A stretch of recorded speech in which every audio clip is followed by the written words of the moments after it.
Time is yours.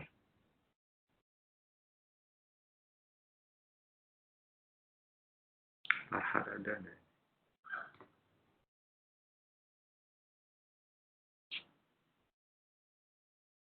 Professor Berger, can you hear me?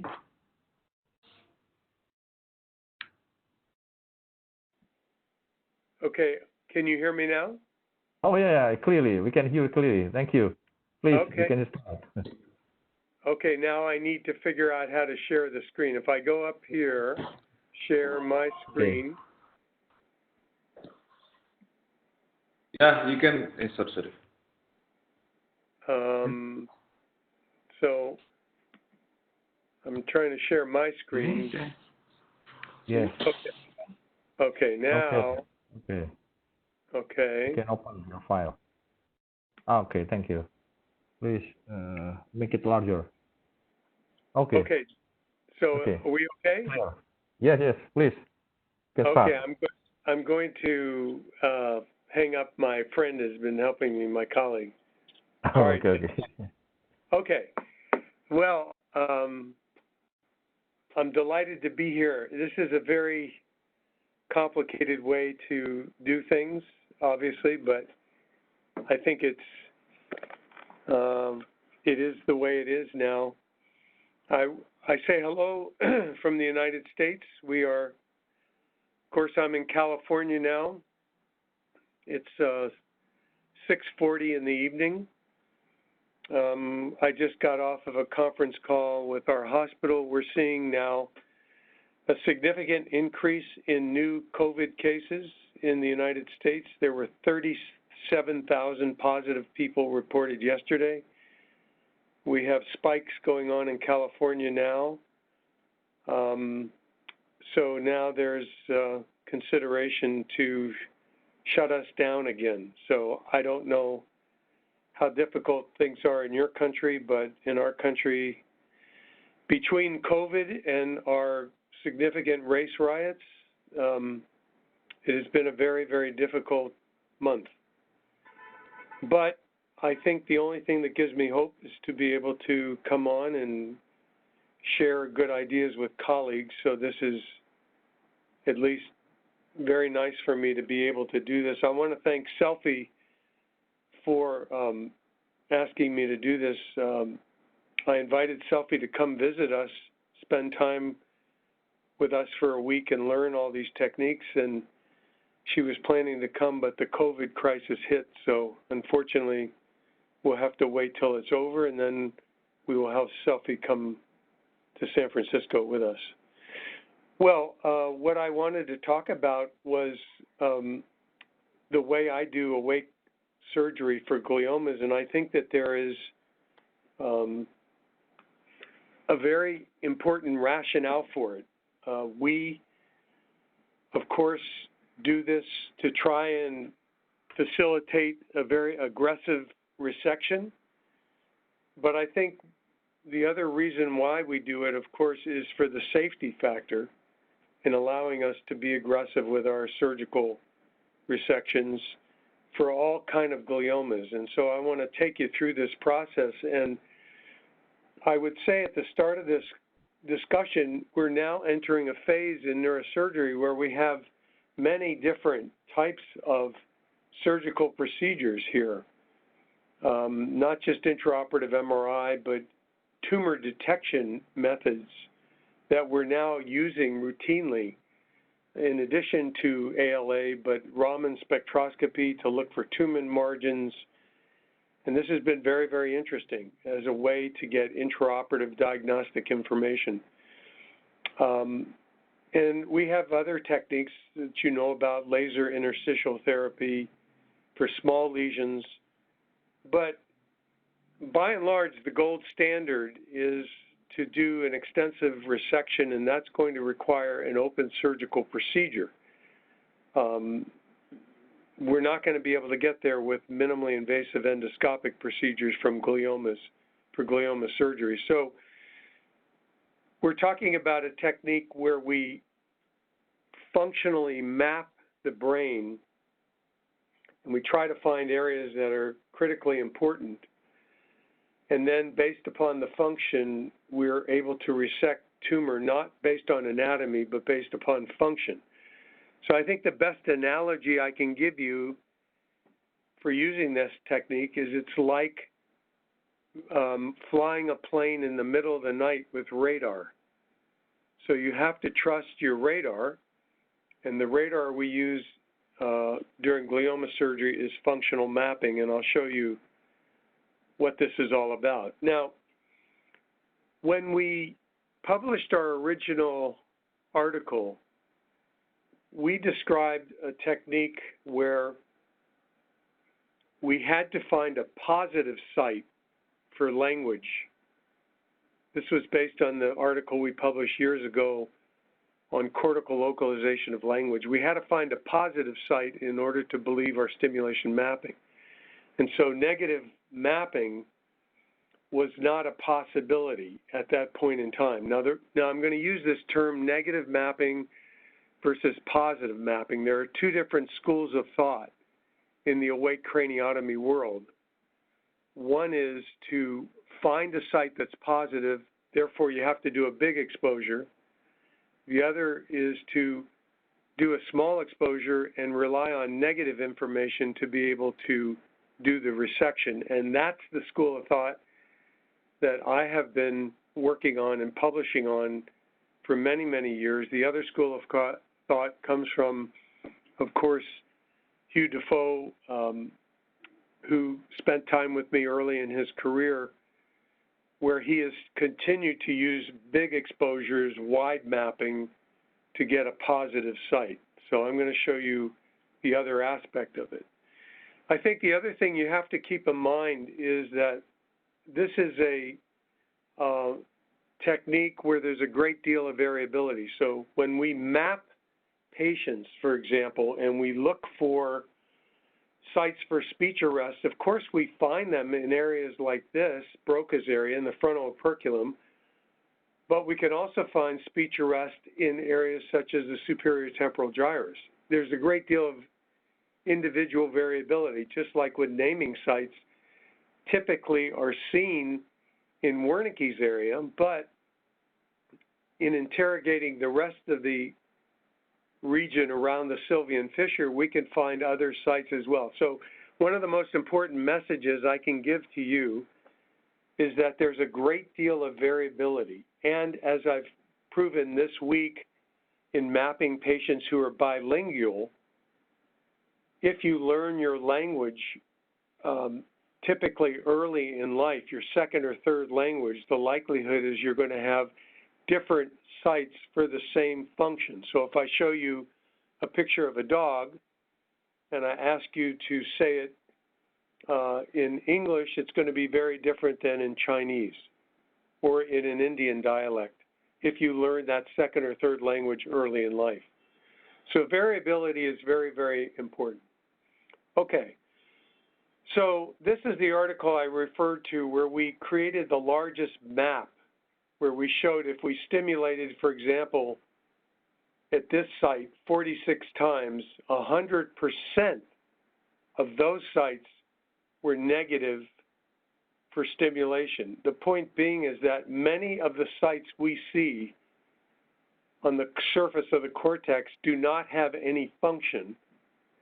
And for that reason, we have to realize that in order to do a procedure where you have to find a positive map, you'd have to do a very large exposure. So the question I raised 20 years ago when I started this, or 25 years ago, was whether or not we could use negative language mapping and rely on that. And the answer now, having published this information recently and again in the New England Journal about 10 years ago, the answer is yes.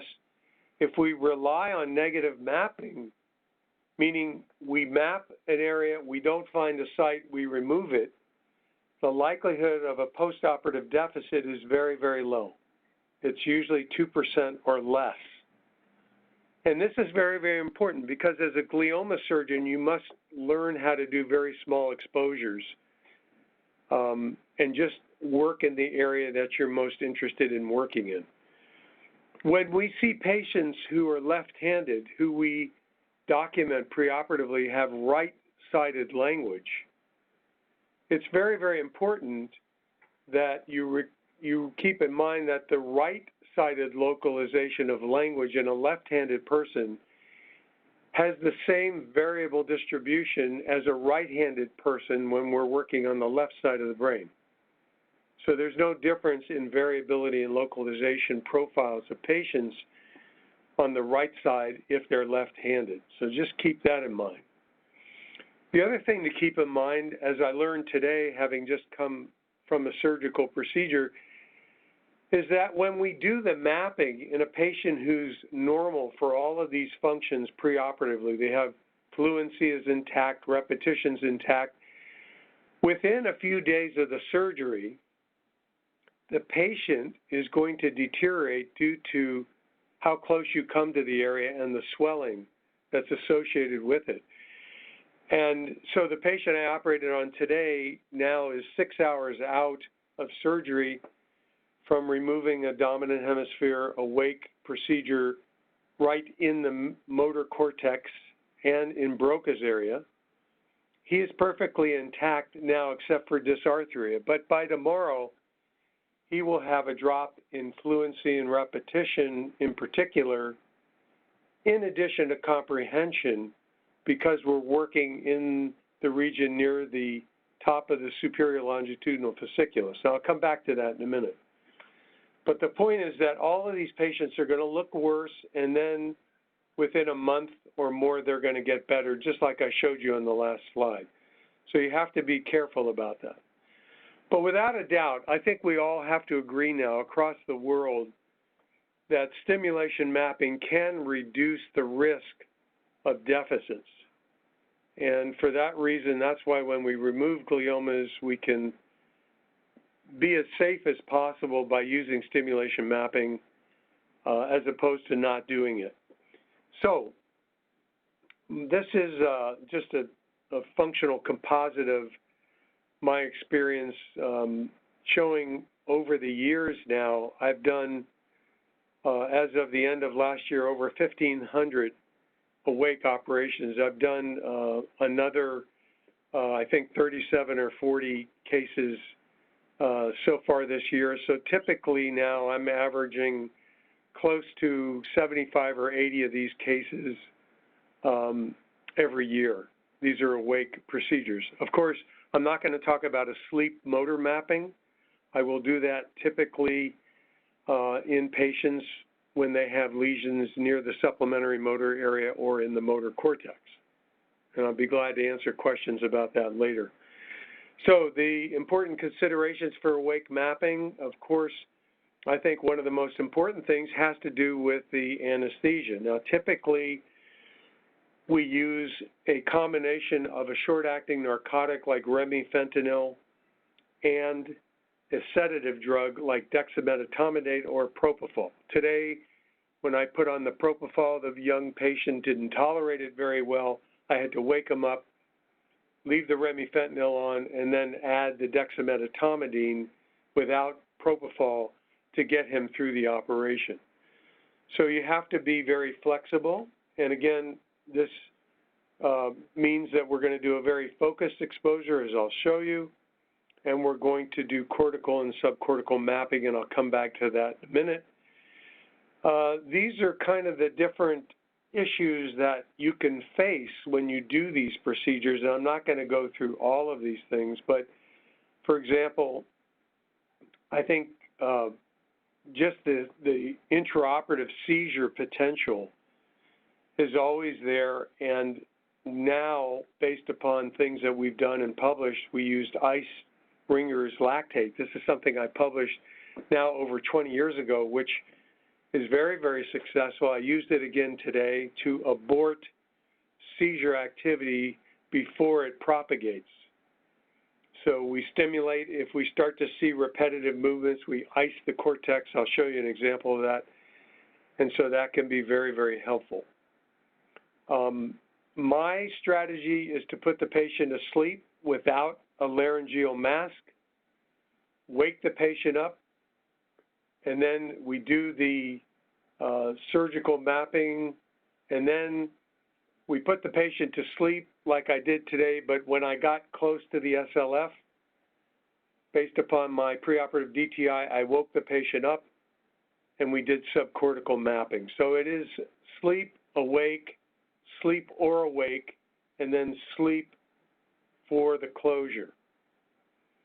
And this is just a schematic of how we would do it, where I've mapped the area. I do the sensory mapping, the motor mapping, look for speech arrest, and then anything I want, whether it's naming or reading or any other tests I want to do, and then I'll do the resection, and then as I get deeper, I'll do the mapping once again, looking for those subcortical pathways. And I'll show you examples of these.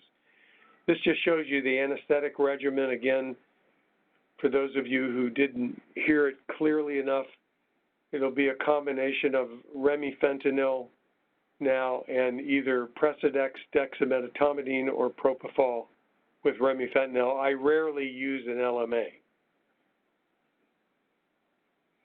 And this is what I mean by a focused exposure. This is a focused exposure for a zone 1 insular tumor. You see the Sylvian fissure, temporal lobe, frontal lobe. I'm way in front of the motor cortex now, versus one of the procedures I did early in my career where we're showing the temporal lobe, the parietal lobe, and then the motor cortex and the frontal lobe to do an insular resection. So it's very, very different at this point in time. This just shows you that in 42% of the cases that I published a few years ago, out of this experience with nearly 1,000 cases, 42% of the time, like today, I will stop before I make a skin incision and change the regimen to get the right regimen. Stimulation-induced seizures remains very low, just a few percent because of the ice ringers solution. And again, based on this first publication with 1,000 patients, we continue to see low, late neurological deficits that are permanent. And usually, as we've seen now, and I'll show you how to differentiate these two, we usually find this is due to ischemia and not injury to the tracts because we're mapping the tracts. And this is a paper I published recently with a group where we've been able to look at when we see a patient postoperatively who has a deficit. Like tomorrow when I go see my patient, I will perform a postoperative MRI with diffusion tensor imaging and diffusion weighted imaging, because I'm going to want to know if the reason he's having a problem is because A, swelling, B, the tract is injured, or C, ischemic injury.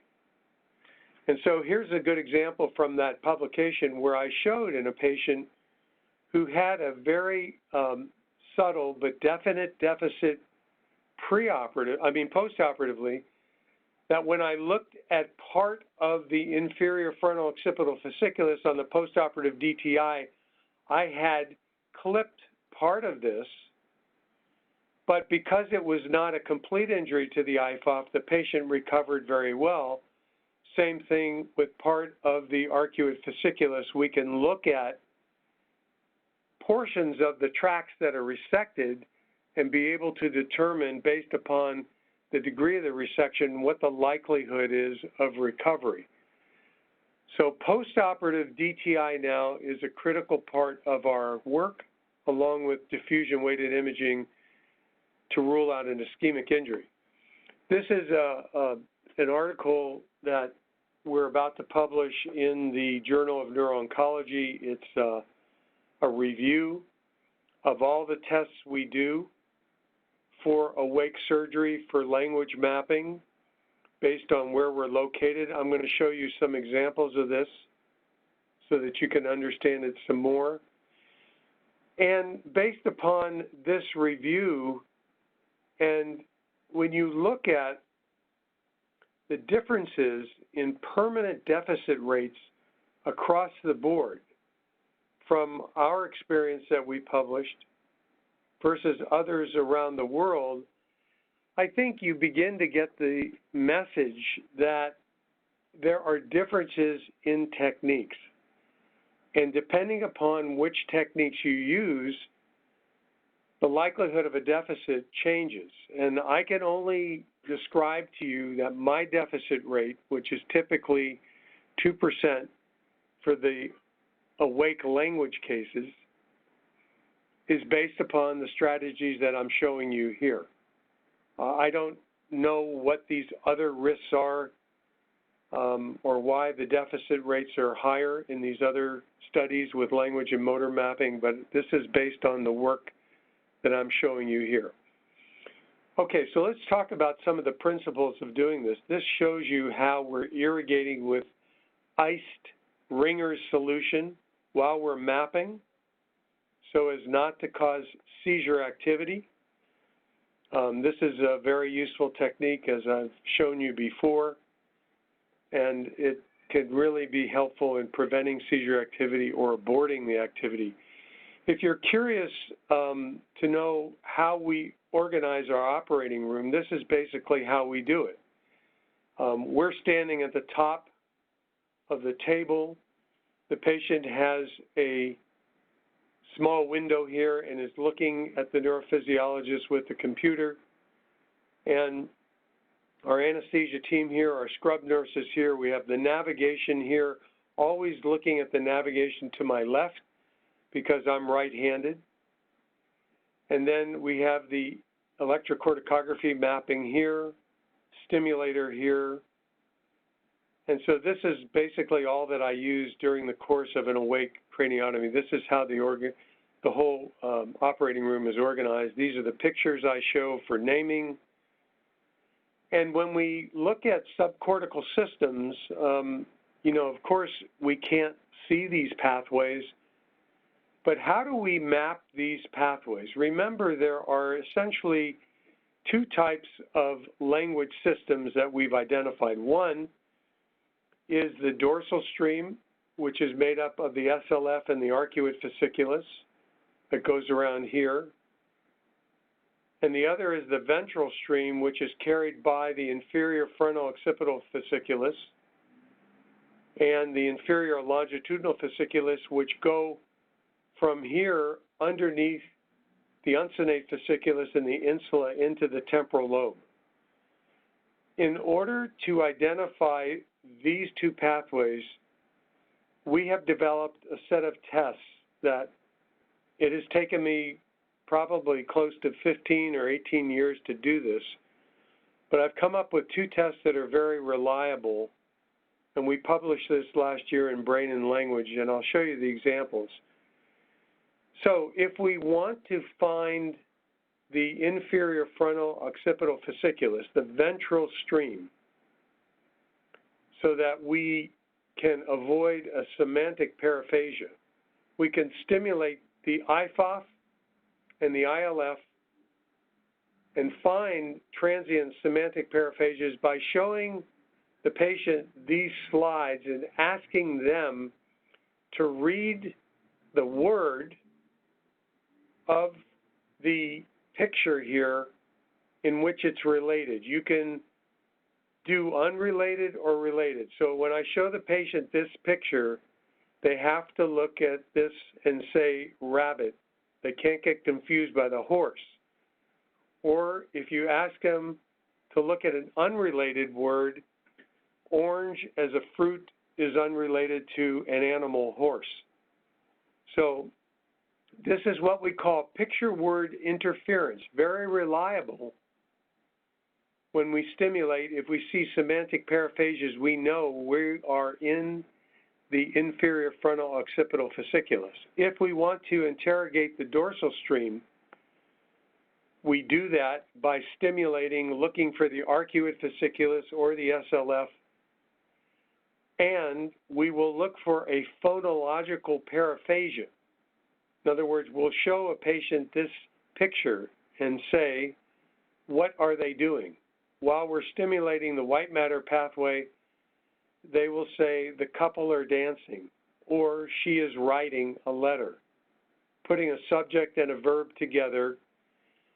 if we stimulate the white matter and we see inability to do this, this tells us we're in the dorsal stream. That's sentence generation. Those two tests are the best way to interrogate the subcortical pathways, and naming and reading are the two best tests to identify the cortical pathways.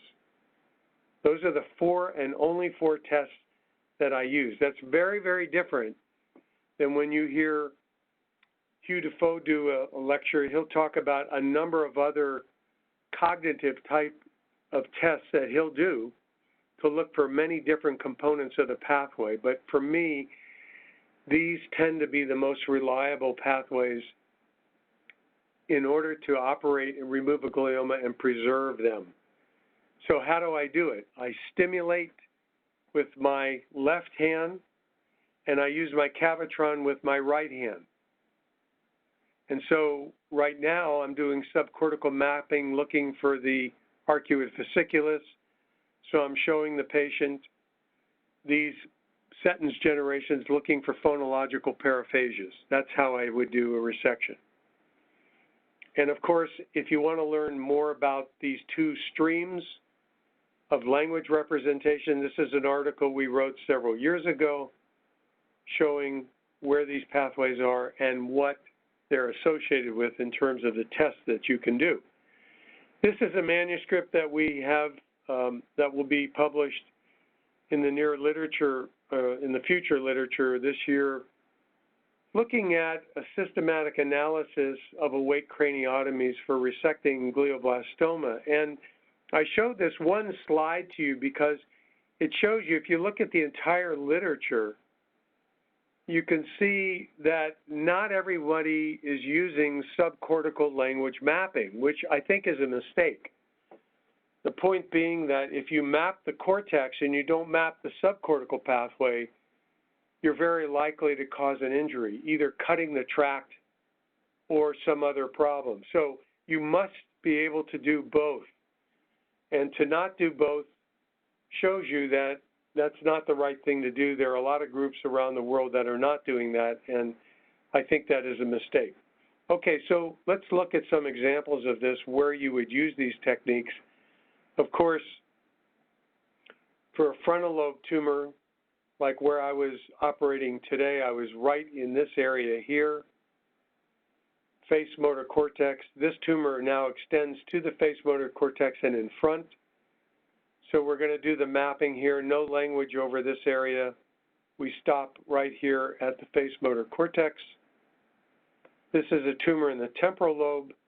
This is very consistent with the tumor I did yesterday, a temporal lobe glioblastoma. This is, of course, a low-grade tumor. But going all the way back to the vein of Lebet, you're going to map the cortex, and then you're going to look for the inferior longitudinal fasciculus by using the picture word interference test down below. This is just flow seal down here that I wash out at the end of the resection. The parietal lobe, we're going to be more concerned about the SLF and the arcuate fasciculus. So after we map the sensory system, the motor cortex, and look for cortical sites of naming and reading, we're then going to map deep here, looking for the subcortical pathway by stimulation-induced phonological paraphasias, looking at sentence generation. Okay. And of course, the insula, and I'll show you some examples. I want to get into the insular tumor because I think it brings everything together very nicely. So let's look at an example of an awake insular tumor. This is a classic example of a zone 1 tumor that extends down to zone 4. I'll go over the zone system again. This is the Sylvian fissure, superior temporal gyrus. Now we've mapped this as all negative. Now I'm going to do a transcortical approach, take off the frontal operculum down to the insula, and you can see how it allows me to move to now I'm resecting down here, suprasylvian. Here's the Sylvian fissure. I'm going to eventually have to go into the temporal lobe to get this tumor. I'm stimulating now, looking for the pathways of the ventral stream, continuing to take the tumor until I get to the back end.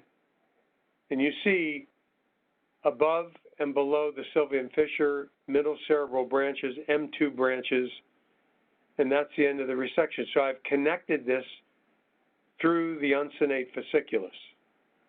And that's the way that resection looks. So now you can see before and after each phase, before and after, left and right, before and after, before and after.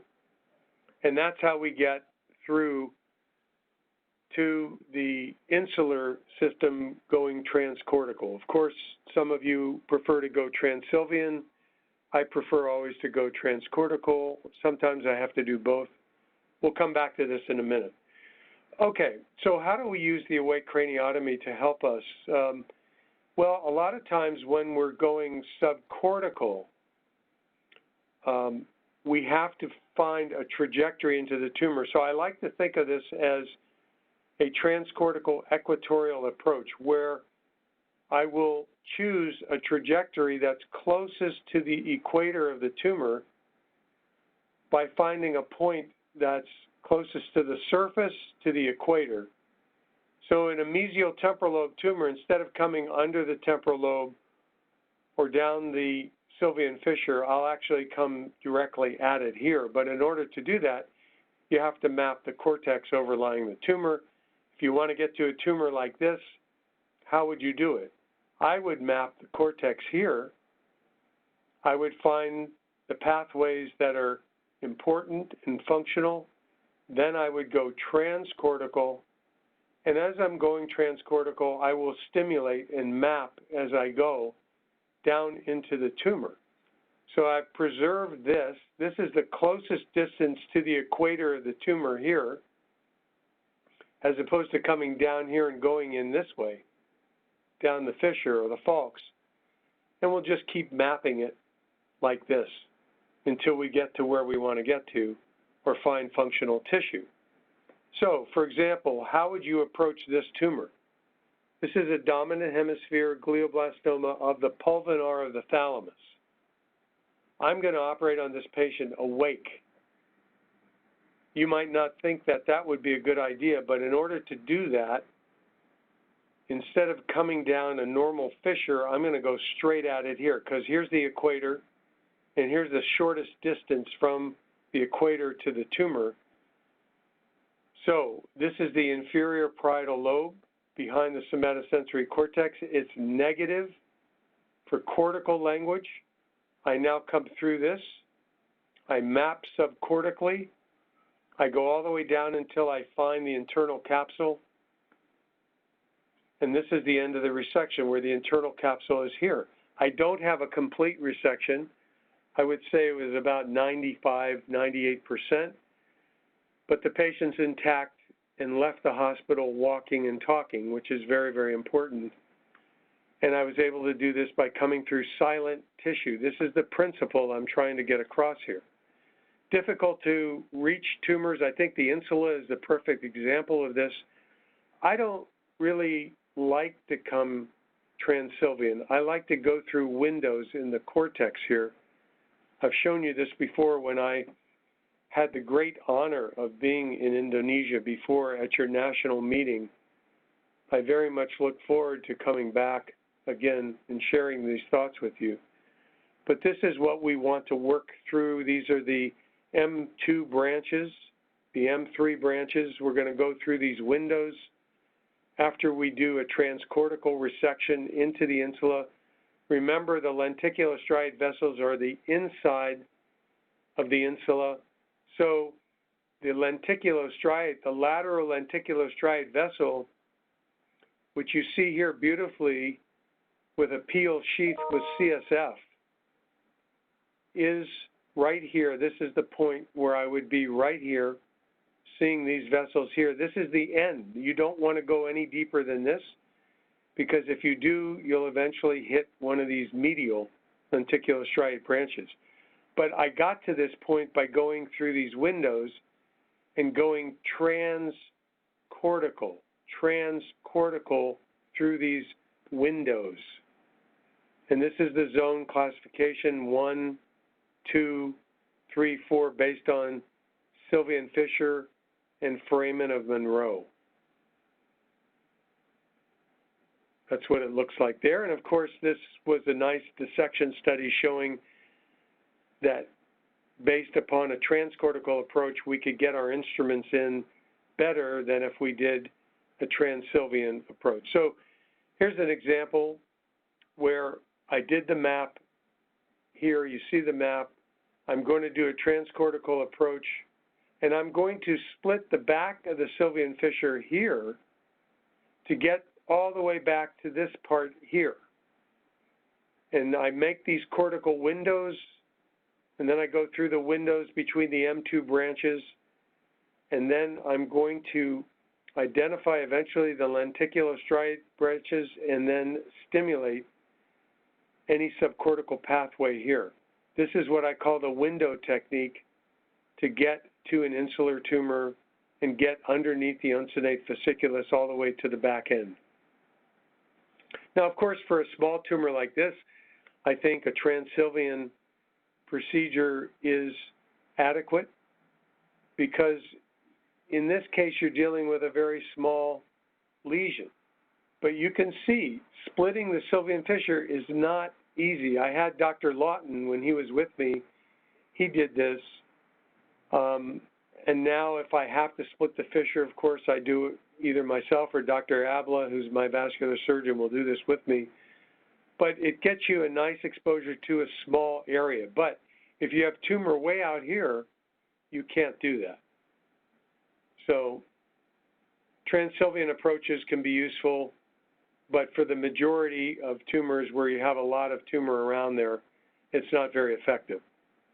Okay, so I had published this. If you're interested in looking at this further, what this did was it showed me that if I know that it's a zone 1 tumor, my median extent of resection can be predicted based upon the zone location of the insular tumor.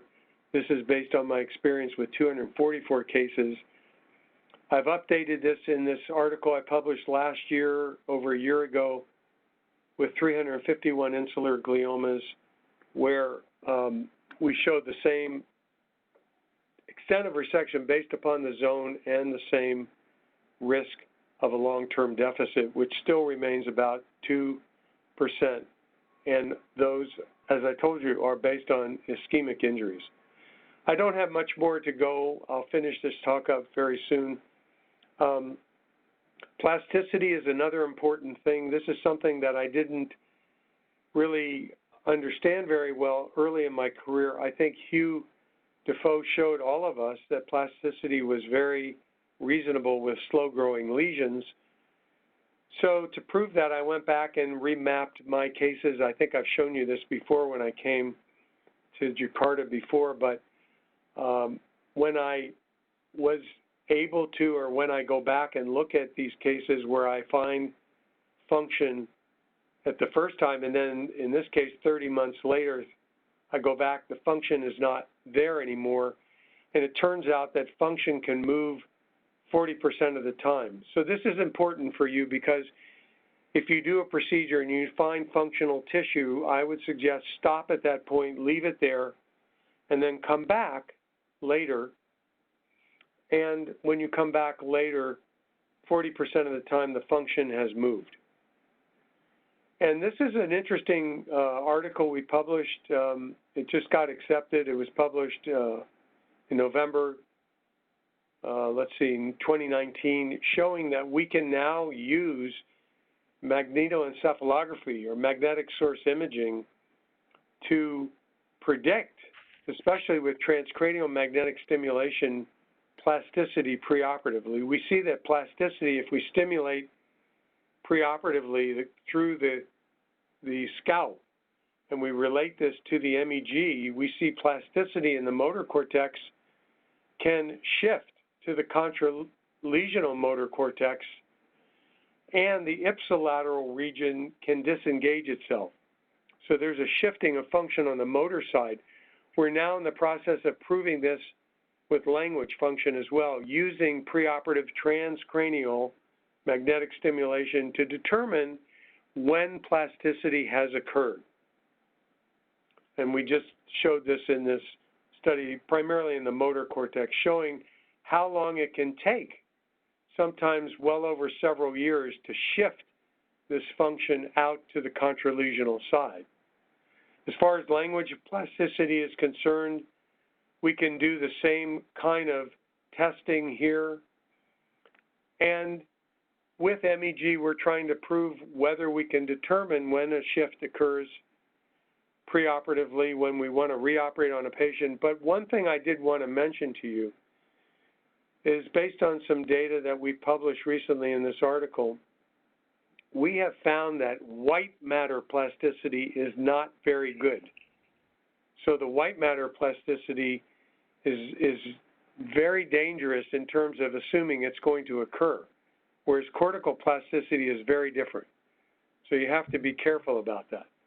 Okay, we've talked about inoperable tumors before, using awake strategies to take tumors that were said to be inoperable, showing that we can get an 84% mean extent of resection in so-called inoperable tumors because, for example, in this case where there was a small procedure done, when we went back in and mapped it awake, we didn't find any function. We were able to go way up underneath the insula and do this resection. This is another example of a multicentric glioblastoma where it was biopsied, said to be inoperable based upon functional imaging, which very difficult to read. This doesn't mean much. I don't use functional imaging to tell me anything about whether there's function in a tumor. And when I went in and mapped this, of course, this is all not functional, and I was able to do the resection very nicely here. And one more point I just want to say has to do with Broca's area. I have just 3 slides left, I think. I just wanted to show you, and this is actually an example of a case I did recently, but today I removed a tumor that was exactly in this area. I took off the pars opercularis and the region that caused stimulation-induced speech arrest, and I removed face motor cortex, which you see here with a strip electrode. And so in a situation like this, you see here's the preoperative tumor. So I'm going to go all the way under the face motor cortex, all the way through Broca's area. And this was Broca's area here, where I got stimulation-induced speech arrest. You see the patient. Can you count from 1 to 10? 1, 2. So you see there's a dysarthria and a drooping of the face. But that's all that happens with that. And so same thing with my patient. By tomorrow, his face will droop from the resection I did today. And this is an article that, or I should say an abstract, we're going to present in the plenary session of the CNS, although we don't think we're going to have a CNS meeting.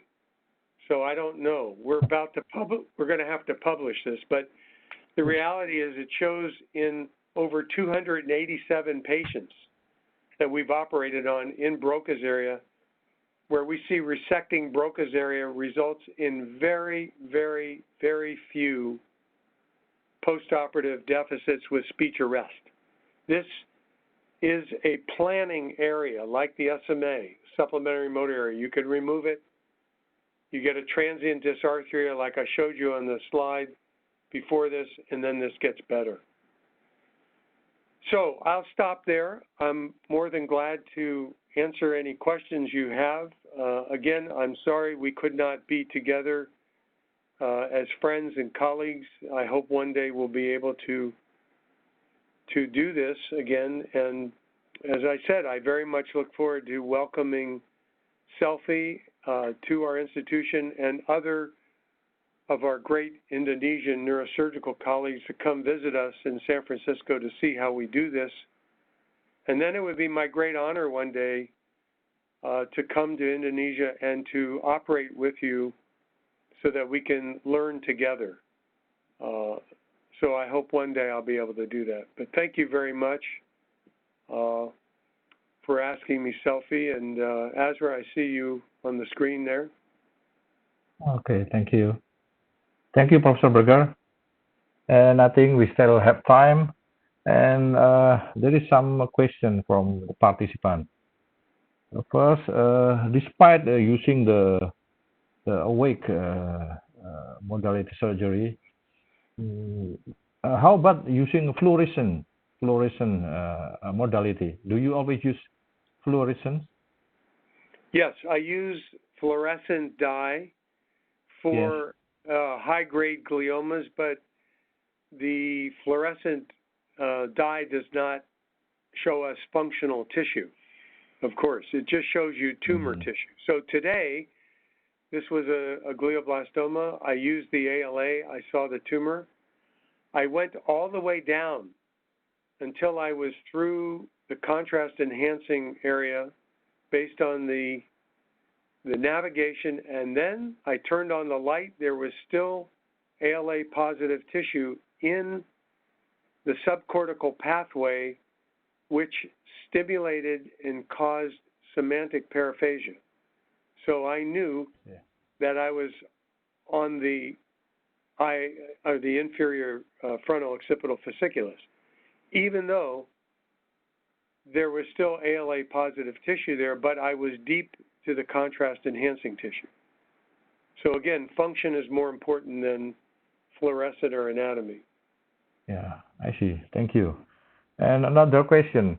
How about if you're dealing with pediatric case, pediatric patient with supratentorial tumor, awake surgery is sometimes not available.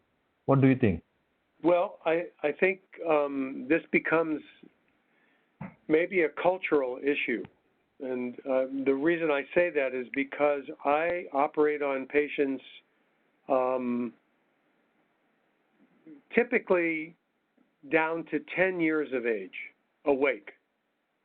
And in my operating room, I will often have the parents come into the room. They never see the surgery. They're on the other side of the drape. And it's been very useful to allow young people to be calm and to be able to do the mapping. I've allowed husbands or wives to come into the room, partners to come into the room to do the same thing. But I will do it down to 10. If they say they don't want to do it, then I put a grid in and I stimulate. But remember, if you use a grid, you cannot stimulate subcortically, the language pathway. So it's dangerous. You can only go so far. Okay. Thank you, Professor Berger. And this is another question. You said about the transcortical approach for the glioma surgery. What do you think about transsulcal approach? This is the same, or maybe you're not using this kind of approach? Well, I think the question should be, what do you think about doing no mapping, but going through the sulcus? Well, you can do that to get to a subcortical tumor to avoid cortical injury. But when you go to the bottom of the U fiber and you cut down into the subcortical region, you now need to subcortically map the patient. So if your goal is to just go down to the lesion, you have to be careful, because if the lesion is deep to the U fiber, then you have to map that. Otherwise, you can cut a functional U fiber, which can have a subcortical language pathway in it. So I don't have a problem going transsulcal, but that only allows you not to map the cortex. You still have to map subcortically. Yes. Okay. We still have 5 minutes. Another question. Do you always use operative MRI in your surgery, despite Never. use another modality? No, never. Unfortunately, because of where I live, we have many, many earthquakes, and we have trouble putting things, big equipment, on the 4th floor of the hospital. So they'd have to, so it costs too much money, so we can't do it. We don't have it, unfortunately. Because our friend in Japan, many centers use this kind of modality. But Yeah. do you think it's useful I in think your it's very, opinion? yes, I think it's very useful. I think that if your goal is to achieve a gross total resection or even a super total resection, then it's better to do it with intraoperative MRI. But intraoperative MRI can never replace functional mapping. You have to use both together. You must. Okay. You must use both together because you can have function in a tumor like a low-grade tumor, and without mapping it. So if I had it, I would use it, but I don't have it. So now I just rely on the radar principle. I do the resection based on my function and not the anatomy. And that's the way Dufault does it as well, I think. Okay.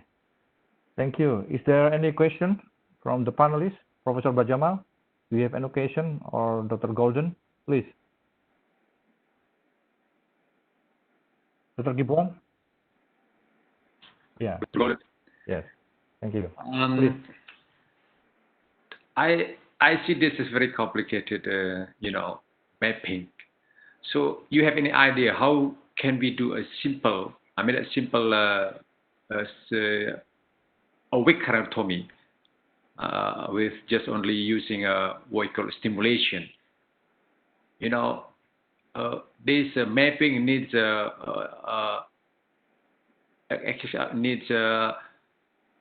knowledge, needs support from the institution. So is there any simple way to do the awake anatomy? Yeah, it's Okay. a very good question. And so for example, you do not need to do electrocorticography. You could eliminate that and the need to have electrophysiologists. In that setting, you should never go more than 3 milliamps to avoid a seizure. So that's one person you can eliminate. You could use the pictures. You could show, the anesthesiologist could show the patient the picture while you stimulate to look for a language deficit, or you can stimulate and the anesthesiologist can tell you when there's motor movement. So all you need to do is the surgeon can do this with the anesthesiologist. You don't need any other help. We have built a portable stimulator that has disposable tips and a battery pack, and I built it exactly for this reason so that everybody around the world can do it, and we're going to sell it for less than $300. And then the tips are disposable, and they will cost just maybe a few dollars every time. So we have finally developed a stimulator for the cortex and the subcortical region, monopolar and bipolar, that we have made for all the developing countries around the world to be able to use this. And so I'm very hopeful that you'll be able to do this very inexpensively with just you and the anesthesia. Okay. Thank you very much. Sorry. Yeah. Thank you very much for your answer, because I just did what you just told me. That's a simple way. That's my experience. Okay. Thank you, Dr. Golden. Yes. Thank you. I think that the time is up. Thank you, Professor Berger. And I will make sure that we can invite you next year after this pandemic to Indonesia. I hope you can join for the next meeting in Indonesia. Thank you again, Professor Berger. Yes. Let me say, I wish all of you good health and long lives. Inshallah. Okay. Okay. Thank you. Thank you. Thank you, Professor Berger. Okay. Thank you. And now we move to the second speaker. There will be Professor Kang Taek Lim from Korea. He will talk about the title "Everything Endoscopy Can Do at the Highest Level for Spinal Pathology." Okay. Doctor, we will advance with the promotion for 30 seconds. Oh, okay, please.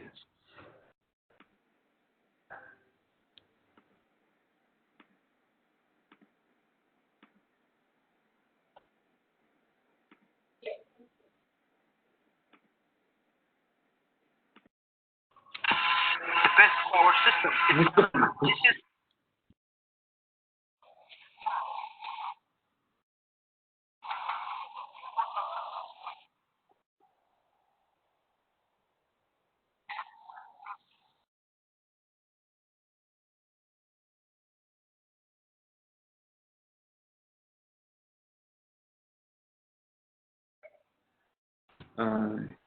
Proceed now, Asra.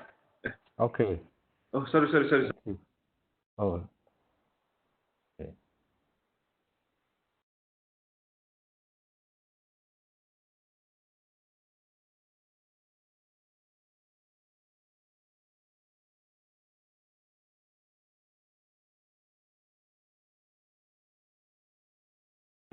Asra. Okay. Okay. Thank you. And now we start with our next speaker, Professor Kang Taek Lim. Okay, you have 40 minutes to present your presentation, sir. Please, time is yours.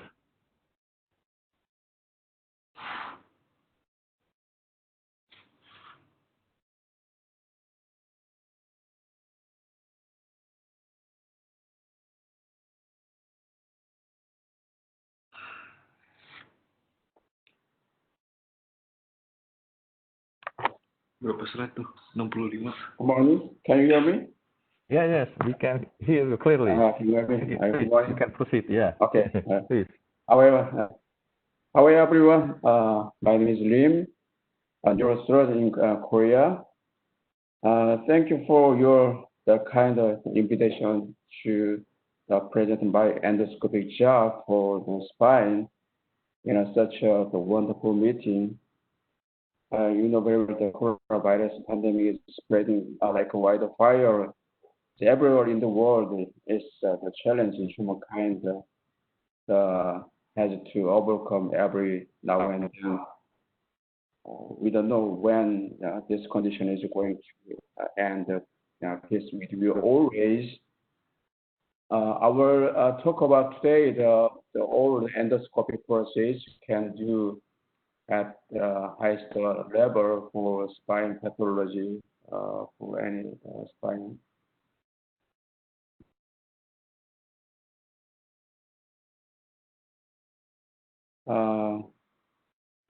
The microscope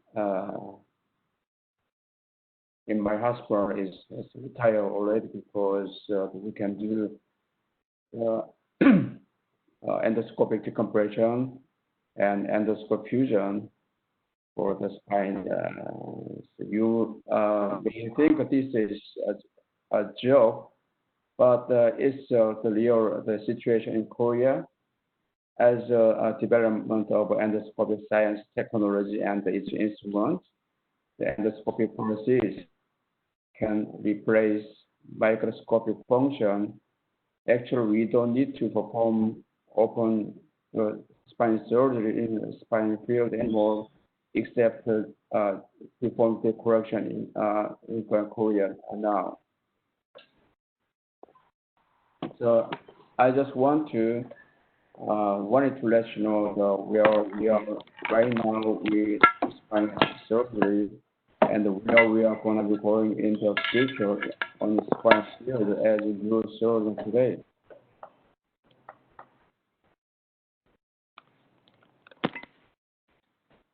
So after introduction of endoscopic surgery 30 years ago in the Neurosurgical Society in Korea, there is now a transition of a power in the spine field. Korea is So I think Korea is the only neurosurgical society that performing spine operation more than any medical society. It's in my hospital, the spine endoscopy, the total number of endoscopic surgery from last 2000 June for the 4 years.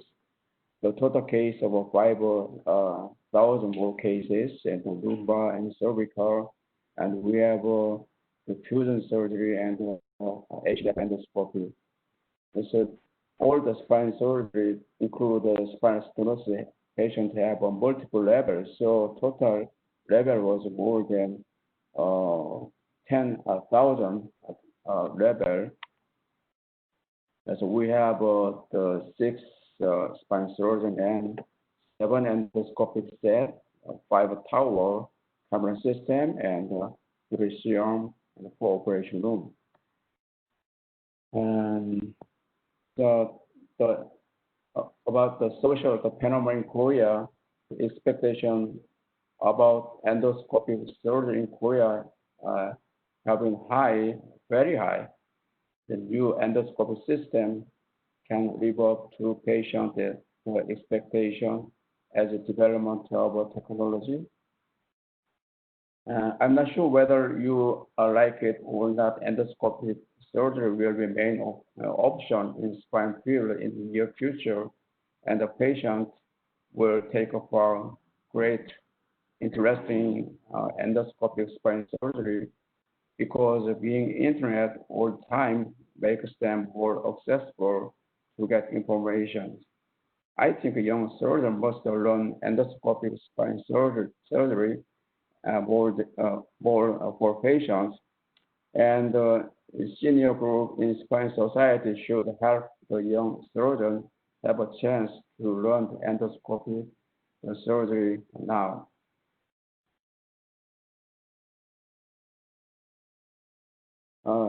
You know very well this movie was released in 2005, The War Over the World, starring Tom Cruise. We can find the ideal endoscopy that we need to pursue with a high image quality will ensure the safety during the operation. The ideal endoscopy system should be like this: less damage of structures, framework, with a stable application ability in narrow spaces.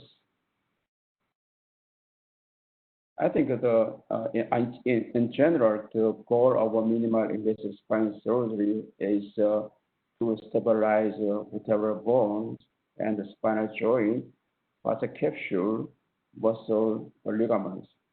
It has to be prevent instability and degeneration more post-operatively. So among the many the possible approach to reach the spinal canal, endoscope way is most effective in treating spinal pathology with a few the list. The approach to fatty atrophy between paraspinal muscle and the spinous process without muscle detachment from spinous process will guarantee the less damage of paraspinal muscle and ligament around the facet joint. The skin incision just beside the spinous process with number 10 surgical the blade just beside spinous process enable the passage, the working channel and endoscopy with some instruments. And the surgeon can perform decompression multiple levels stenosis at 3 levels with one skin incision like this, with one skin incision. Some surgeons got to compare tubular and endoscopic process about skin incision muscle damage, but the endoscopic compression is just the 7 millimeter small skin incision, and the endoscopic system will have a lot of valuable advantage. Small skin incision of endoscopic surgery is superior than the tubular, and outstanding advantage application ability will be better than the tubular the system. That we are properly equipped for anything in any situation with a clear view to bridgeable normal anatomy structures. And endoscope surgeon, the were obsessed to have ideas for just one pathology lesion for a long time. So we spent a long time to solve the problem just one pathology lesion with a transforaminal approach for discectomy and intralaminar approach for just one level laminectomy and flarectomy. But the endoscopic standard have reached a new level. It's multifunctional role of spinal endoscopy. It's a jumping technique means with just one skinny cell, we can do 3-level decompression, and cervical sliding technique means with just one skinny cell, we can do 3-level decompression. And the patient have so many multiple combined lesions. We have to solve this problem with endoscopy. That's 3 plus 3. The operation means 3 interlaminar with one skinny cell and 3 paraspinal approach with one skinny cell at the same time. 2 plus 1 operation means 2 level of interlaminar with one skinny cell and paraspinal 1 level at the same time. So it's a new optimized system for endoscopy for stenosis and multiple level. It's the diameter is 8.4 millimeter, and the working channel is 5 or 7 millimeter, and the lens angle is 10 degrees. So we can use 1, 2, 3, 4, 5 millimeter calcium punch with the endoscopy.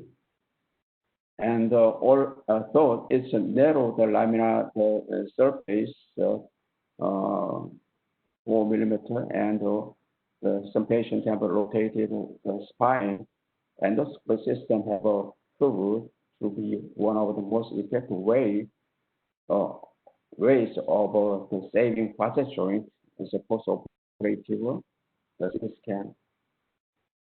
And post-operative MRI shows no damage of the muscle and facet joint also. The ipsilateral, you can see ipsilateral decompression, axial at the shoulder, and contralateral decompression, axial at the shoulder, and bilateral decompression fully is the basic function of endoscope surgery for the spinal stenosis. You know very well this the advantage of endoscope surgery, less invasive, and with a small skinny cell can do central lateral recess stenosis or foraminal stenosis at the same time. And for the patient have to stay just one day in the hospital. The stay is enough for, and for the surgeon, I think that for learning curve, the 5 cases enough to know anatomy, because we have so many open laminectomy experience. It's the same approach like the open laminectomy. And it has a possibility of a complication due to injury and fracture, vasofracture, bleeding, and infection, post-operative hematoma. The most of the surgeons are scared of dural injury. I think the best way to treat incidental dural injury in endoscopy procedure can be using the Tacocil. It's a fibrin sealant patch as dural, and then we can use the Tacocil.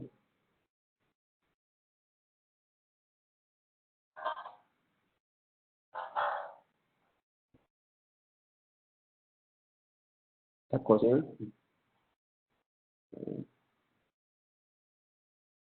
We can apply the Tacocil and the dural site. actually. And one layer more, two layer more. It's my paper about dual repair with a particular cell. So I have no chance to repair by open surgery for rest of 4 years. We got them cleared up in case of a dual injury. And the bleeding control, the issue to control bleeding, ask the anesthetist to suppress the systolic blood pressure less than 100 mercury, and we can use a water irrigation pump with 80 or 60 mercury. And for extra bleeding, we can use radio frequency, and its bone bleeding is very important because there is no way. But if we can use the calcium punch like this, compress the cancerous bone forming with the calcium punch and control bone bleeding like this.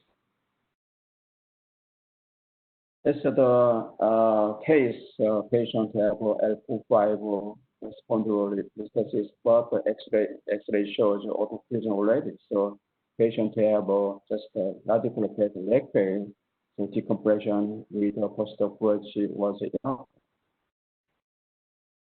Pre and post-operative.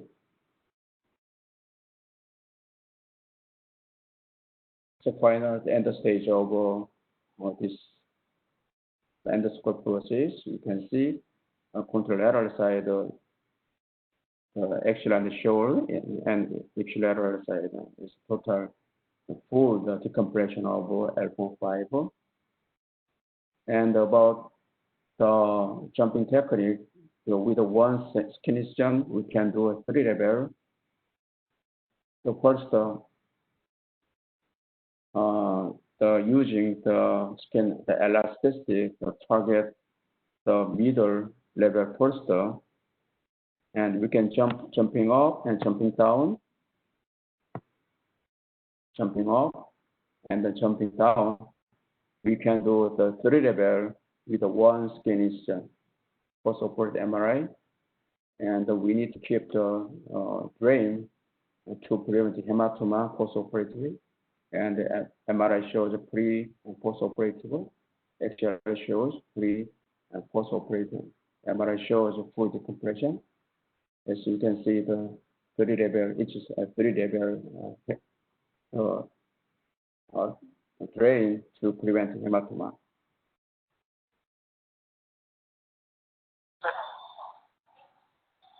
So let's say patient can go home after remove the drain, and the 67 female patient have a 3 level severe stenosis.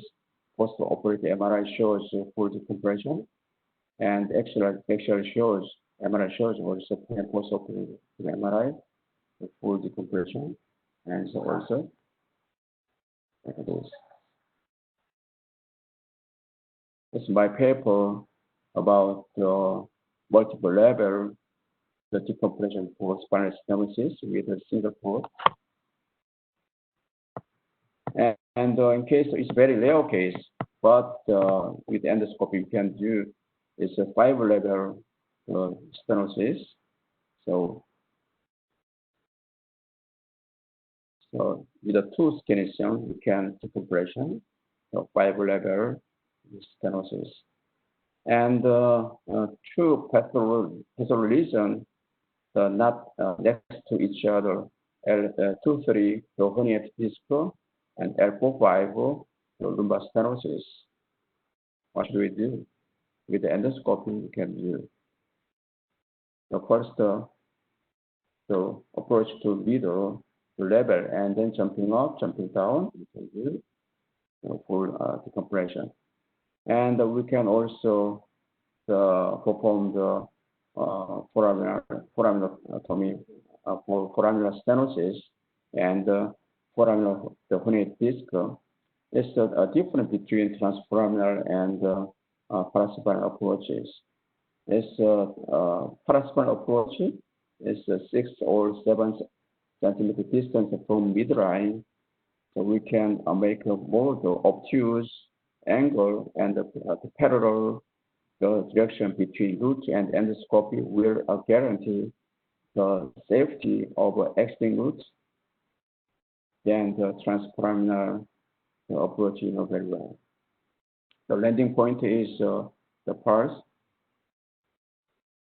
and the post-operative X-ray. CT scan shows full decompression. The endpoint of a paraspinal approach is to expose the exiting root and the traverse root inside and the discal space after resection of SAP. This L5S1 foraminal disc with the endoscopy with a paraspinal approach from the 6 or 7 centimeter from midline, we can remove with endoscopy with a safety without any indigo coming blue stain.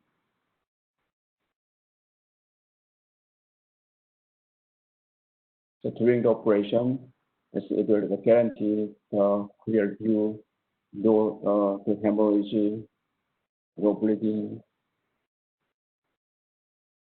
But in case of the 3-level or multiple level, the foraminal stenosis, we can do the multiple paraspinal approach. So first, the middle level first, and then we can do 3-level foraminal with one skin incision, low level, and upper L34. It's my paper about multiple level foraminoplasty with one skin incision.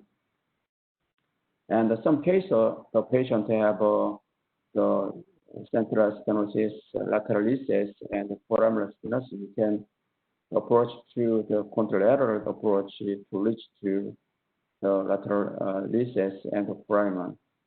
So we can do compression, the lateral recess, and the foramen at the same time. Like this, from the contralateral side, inside to outside.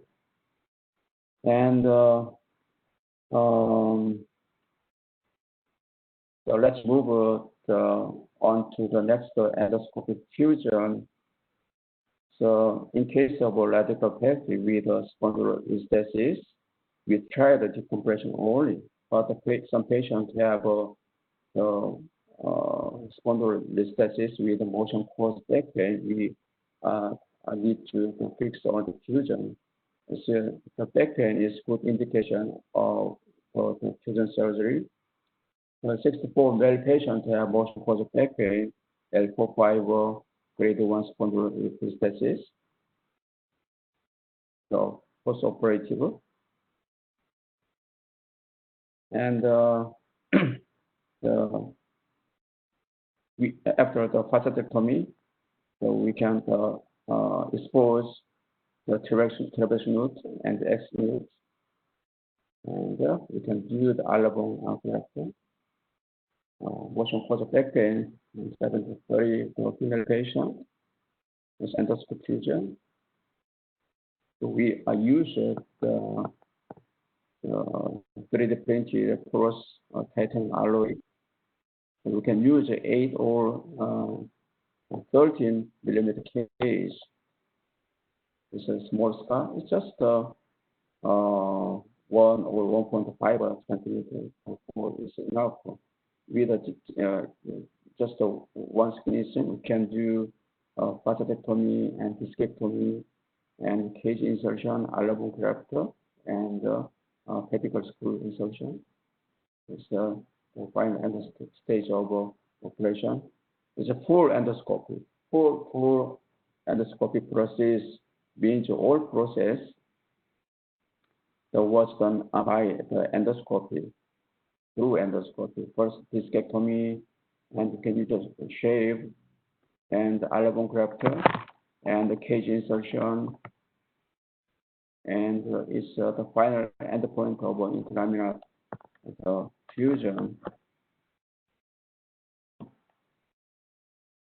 And we can do the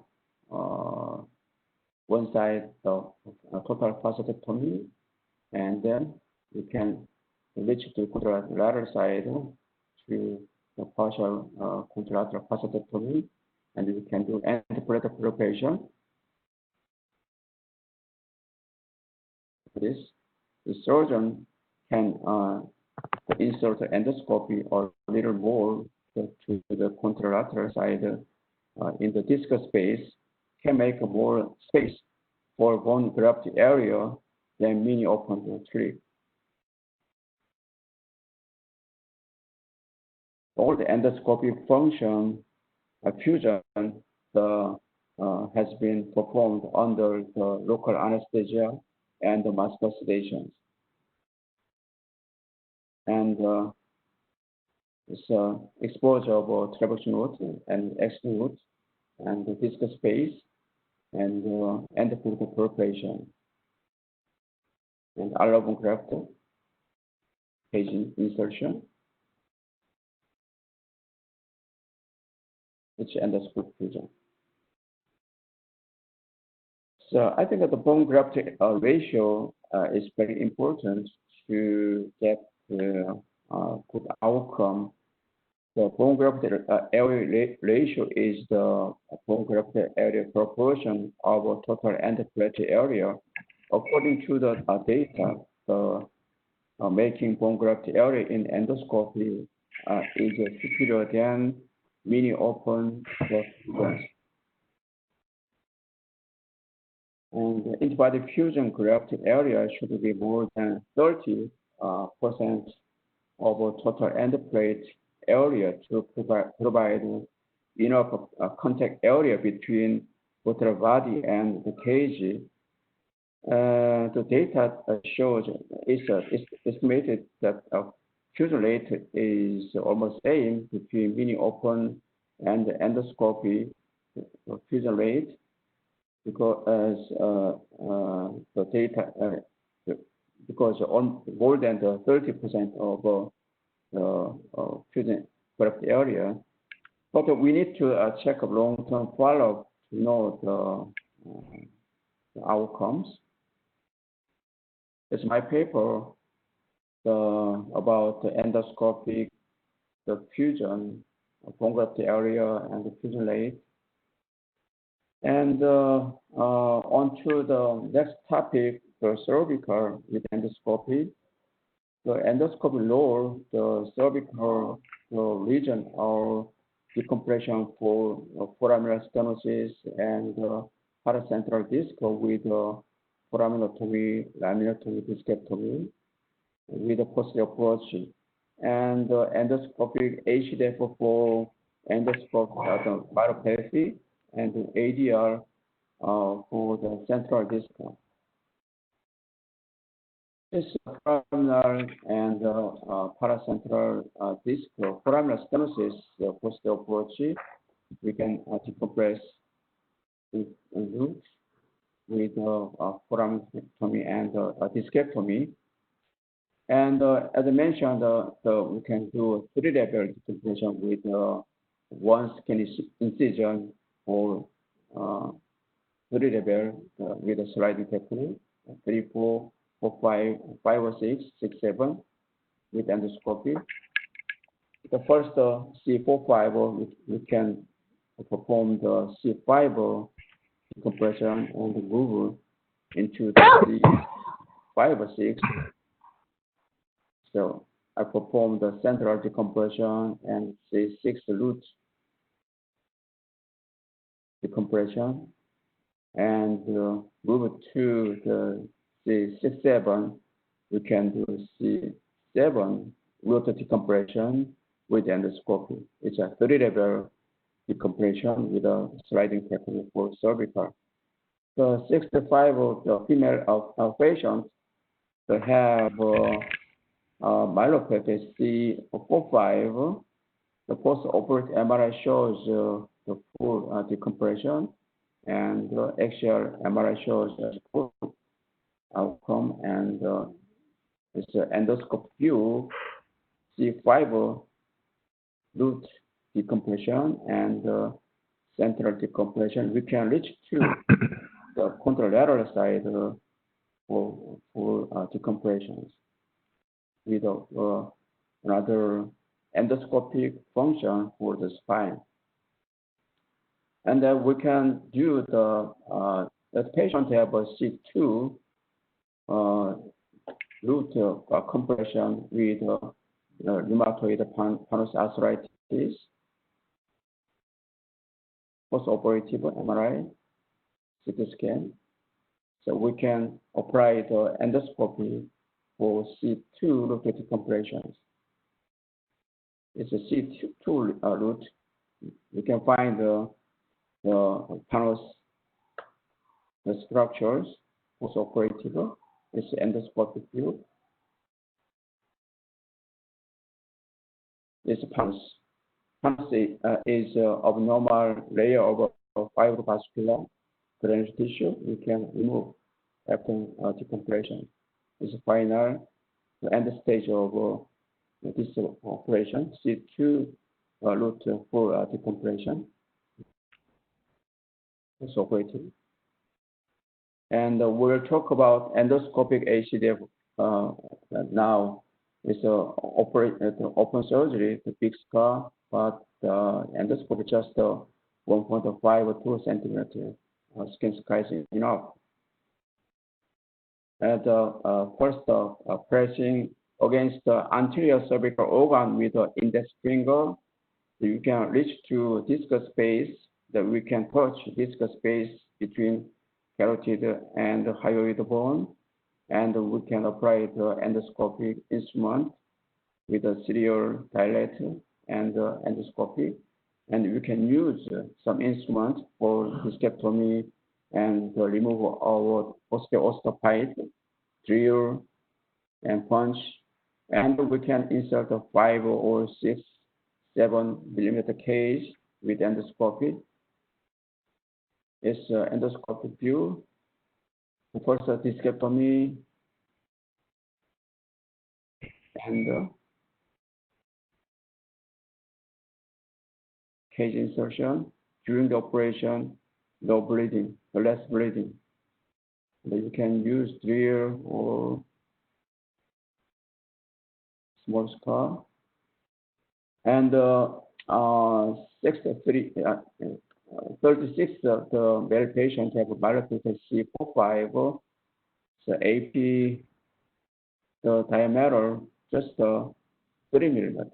The patient have the weakness with myelopathy.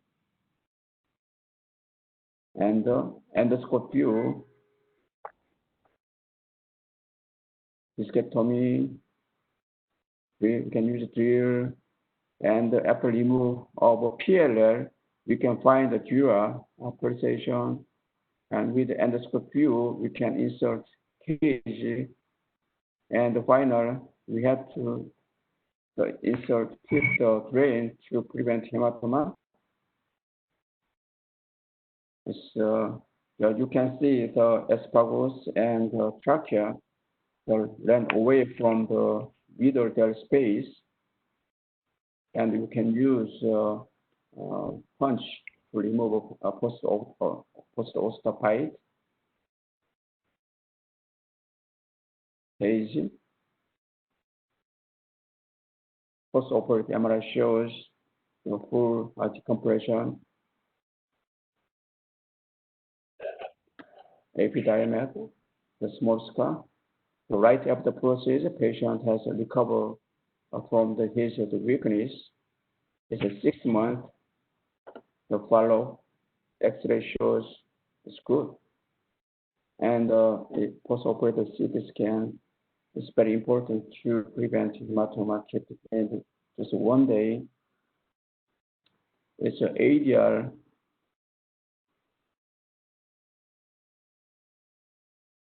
C67 patient have a central disconation.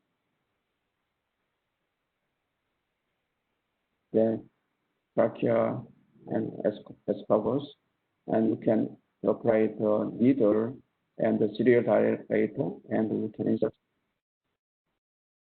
endoscopy and critical fascia and discectomy, aneurysm, discectomy.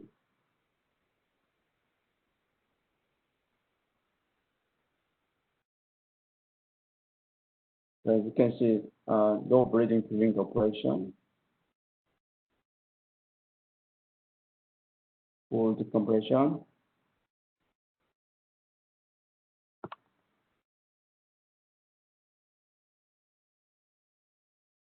Discectomy and posterior osteophyte remove is very important to make the space.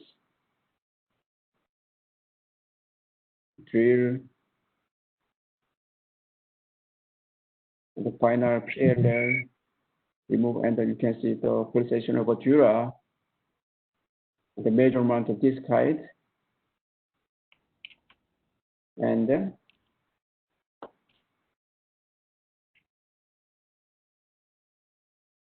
ADR, just a 5 centimeter skin is enough. Low peripheral swelling, post-operative X-ray.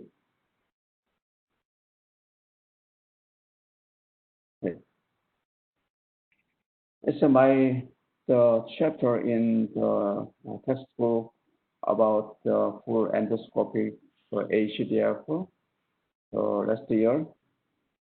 And I think that the final destination of endoscopic surgery will be intradural is the medullary tumor. So you need to prepare this process. In conclusion, endoscopic surgery has a multifunctional role in spine pathology and will continue to grow and evolve with the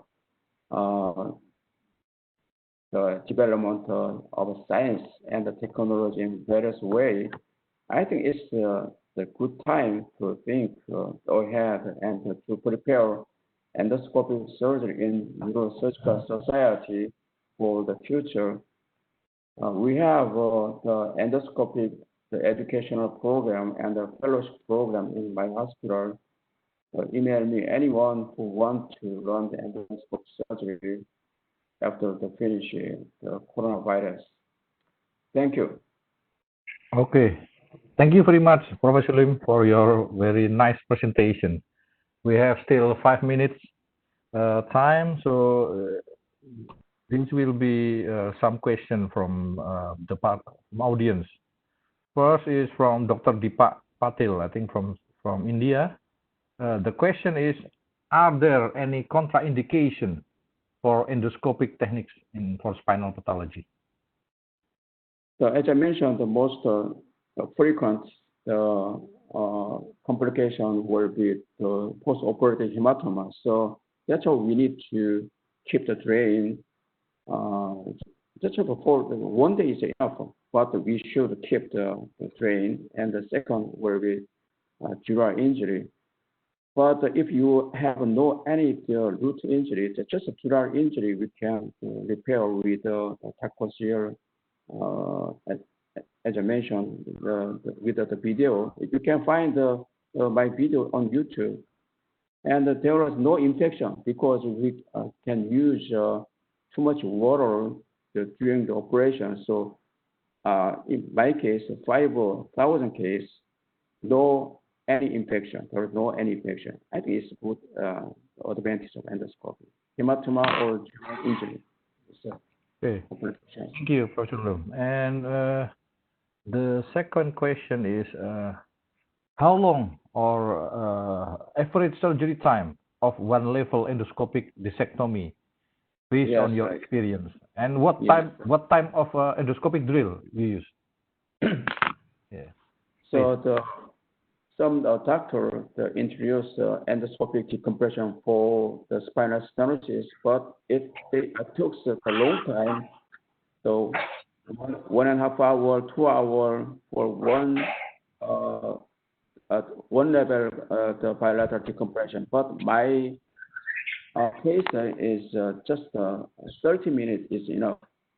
It's one level because the process, the first landing point, and the way how to the process is very different. So it's that's why we can do the 3 level with the one skin. If you can do the 1.5 hour, 2 hour just with for one facial lesion, the 3 level is impossible. That's why 30 or 40 minutes one level. And my drill is I use just only the diamond drill, no the cutting board.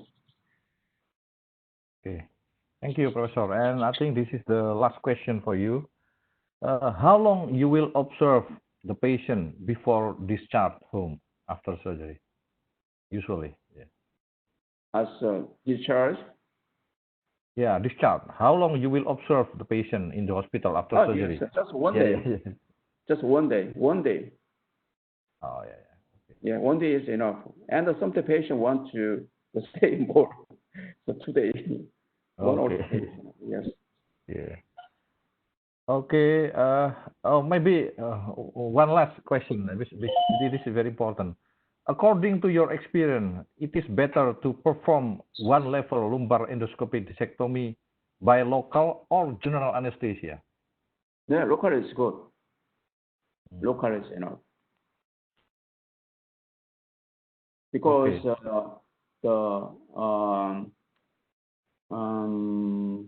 some of the patients have the heart problem, kidney problem, and we have to get the operation in the awake state, and sometimes it's conversation between the doctor and patient, very important. And sometimes ask them, how are you? To ask the patient, if the patient have some problem with the heart and some kidney problem. So I think the local anesthesia will be better than the general anesthesia. Okay. Thank you, Prof. Lim.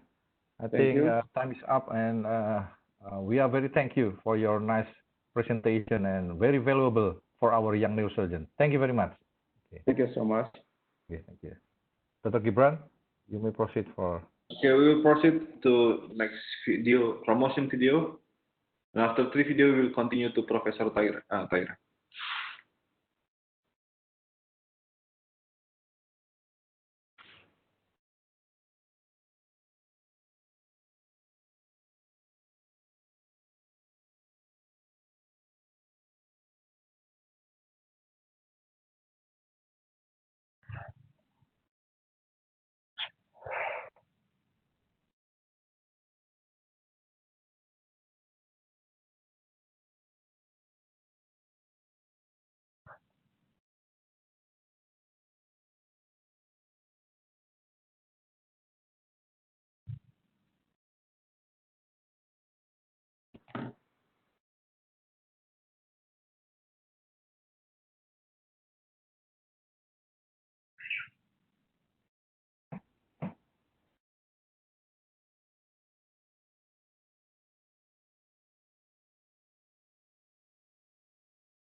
Okay, Dr. Asra.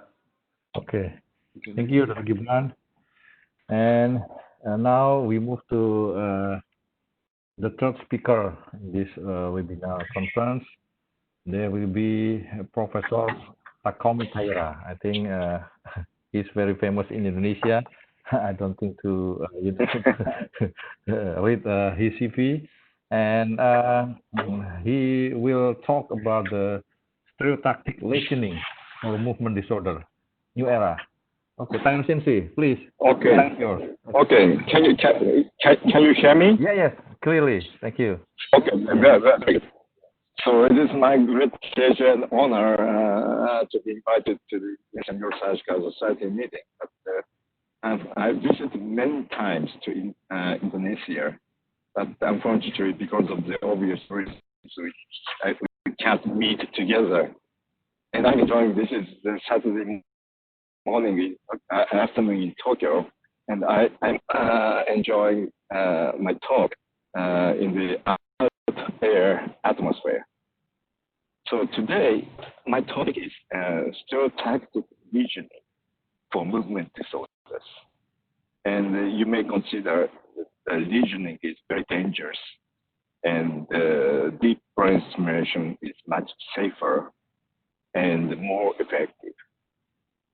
Actually, over the past 20, 25 years, we have seen tremendous progress of functional neurosurgery, mainly thanks to the introduction of deep brain stimulation, which was invented by Professor Plenary and Dr. DeLong, neurologist. And because of this, more and more neurosurgeons are now interested in functional neurosurgery. It is good, and actually, this is even today. This is deep brain stimulation is mainstream in functional neurosurgery. Actually, many years ago, this was around say 50 or 60 years ago, published from London Queen Square here. And this is the autopsy cases of after thermotomy and pythology. And what they were doing around that time, 60 years ago, for example, thermotomy was so big, like this, so big. This is very natural because they didn't have any MRI, they didn't have a computer, and they used air ventriculography, and they only saw the shadows of the brain. And also, this is from Hassel's paper, published in 1972, and he described this as sagittal thermotomy. Thymus here, like this.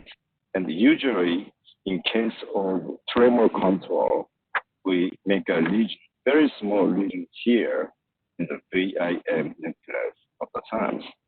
But what he did was here, sagittal thermotomy, subthermotomy. He destroyed everything. So obviously, result was very bad, and a lot of severe complications they saw. So gradually, such kind of lesion disappeared. However, over the past 10 years, I have been doing many deep brain stimulation, and I saw such kind of miserable complications. Spotty isolation along the wire. Wire is coming out like this, and the stimulation device is coming out, and connector cover is coming out. This is not only always infection, but the main patients suffer from so-called rejection. If you can see here, there's no signs of infection, no pus discharge. But the cable was protruded on the skin. And I believe this is due to the abnormal immunological reaction due to the small, very tiny, very small activity field along the DBS electrode. And for example, recent study in Germany say the hardware removal was necessary in 1/3 of the patient due to infection. So the longer the follow-up of DBS is, the more chance we see such kind of complications. And another such kind of program is like this. We call it bowel string. This is a fibrous changes along the deep brain stimulation electrode, and the patient feels pain and the difficulty of moving neck. And some patients may require repeated replacement of the stimulator like this, and the scar becomes so angry. And in Japan, there are many hot springs where they go and they take bath together. And people say, I can't go to a hot spring. So the DBS, deep brain stimulation, carries lifelong burden for the patient. And they cannot escape both physically and psychologically from the implanted device. They may feel I'm a robot or I am a cyborg. And if you look at this young man, suddenly noisy, okay, who had a severe dystonia like this, he was treated with deep brain stimulation.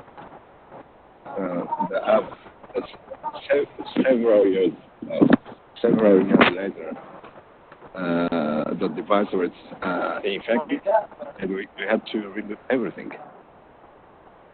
So, but when I tried to remove the electrode, when I stopped the stimulation, he had a very severe dystonic status, like dystonic storm.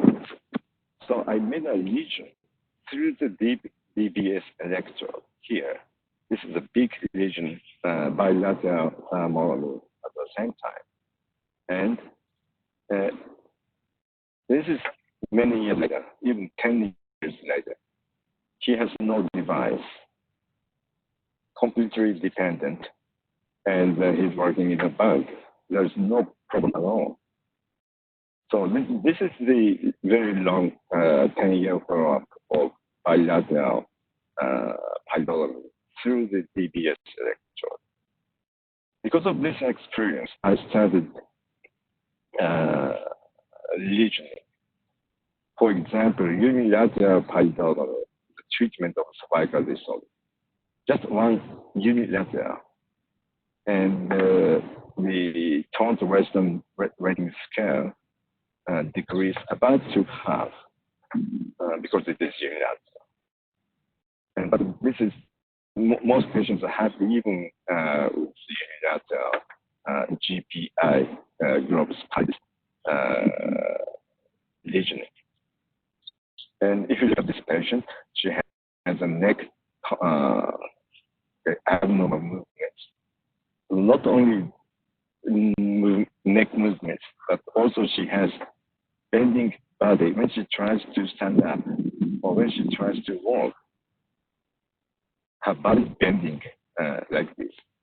This is a typical example of axial dystonia, adult onset primary axial dystonia. This is just after the unilateral paidolomy. Here, she can walk, and neck jerky movement is completely gone. So even today, unilateral paidolomy is very, very useful. However,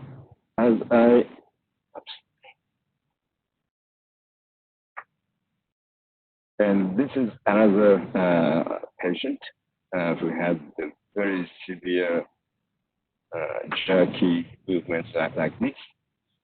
And this is this happened after administration of antidepressant medication. So we call it tardive dystonia. So we did bilateral palidotomy, stepwise, probably 1 year, about 1.5 year, 6 months about. And this is after surgery. He's completely normalized, as you can see here. And there's been no recurrence. Okay, bilateral palidotomy. And another example, axial dystonia, extension of the body. And this is after operation, bilateral palidotomy. We did this at the same time. And so please read this nice paper written by Robert Gross. And the title is What Happened to Palidotomy for Parkinson's Disease and Dystonia, published in more than 10 years ago. And he says, palidotomy for dystonia was relaunched after palidotomy for Parkinson's disease. And therefore, procedure was not widely tested in trials before it was funded by DBS. Bilateral GPI DBS is, please remember, neither more effective nor safer than bilateral palidotomy. He said this more than 10 years ago, but still most neurosurgeons ignore his own. And okay, go on. But I have many bilateral palidotomy. I found several physical problems. Some patients may have postural instability and disturbance, which is quite similar to Parkinson's disease. Frozen gait, hesitation, and loss of stability. We saw such kind of patients, 6 patients among 57. And because of this, we gradually now moving from GPI target to another point, which is called oral field H, oral H field. And here you can see the diagram of the bacteria, which is not very familiar with for neuroscience. But for example, GPI is here, and it has a circuit like this. The basal ganglia, thermocortical loop like this. And in case of dystonia or Parkinson's disease, we target GPI or STN. But this is a very big area. This is a very small area, but it has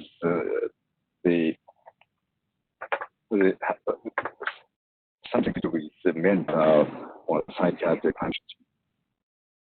So what we are now targeting here, we call this part oral H or palidotomic tract. And if you look at this chart, this is gross pallidus.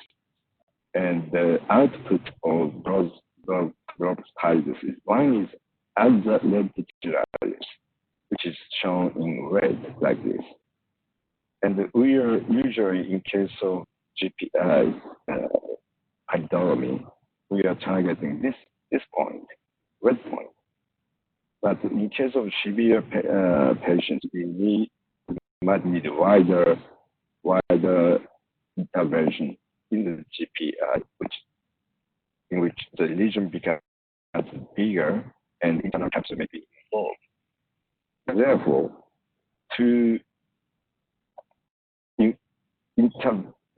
for intervention, these 2 pathways, we here, this is a farm. This is subthalamic nucleus. Between them, this core area is called the foral age or endothalamic tract. Endothalamic tract. This is a three-dimensional diagram, and GPI is here, and the lenticular is here, lenticular particles is here, and this is the ventral oral gland we target here. And if you look here, this is GPI target, which is far away, around 20 millimeters away from the midline, while the PTT, endothalamic tract, is very close to the midline. This is very important in case of stochastic operation. I talk in detail later. And okay, next. Okay, so this is the preliminary results of our data in case of unilateral endothalamic tract of foral age field for dystonia, and just on one side. And the dystonia scale decreased or improved like this in majority of patients. And because this part is far away, this is far away from the internal capsule. There are no motor weakness after surgery. And if you look at this patient, very severe trunk dystonia, treated with one side with GPI and the contralateral side with PTT, and he can completely normal or normalized, right, like this.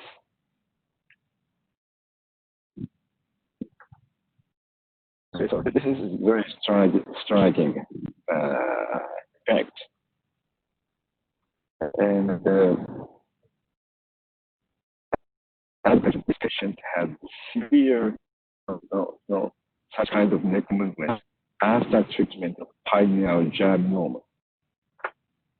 And we did the GPI and we added contralateral PTT, and he became completely normal, like this. And probably you can see this is PTT, endothalamic tract lesion.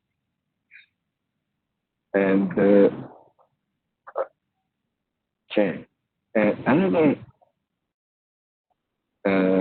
example. This is a patient with Parkinson's disease. Here on this video, this is off stage, and she has typical Parkinson gait. But this is after 1 day after the treatment, and this is before treatment, and she underwent such unilateral endothalamic tract.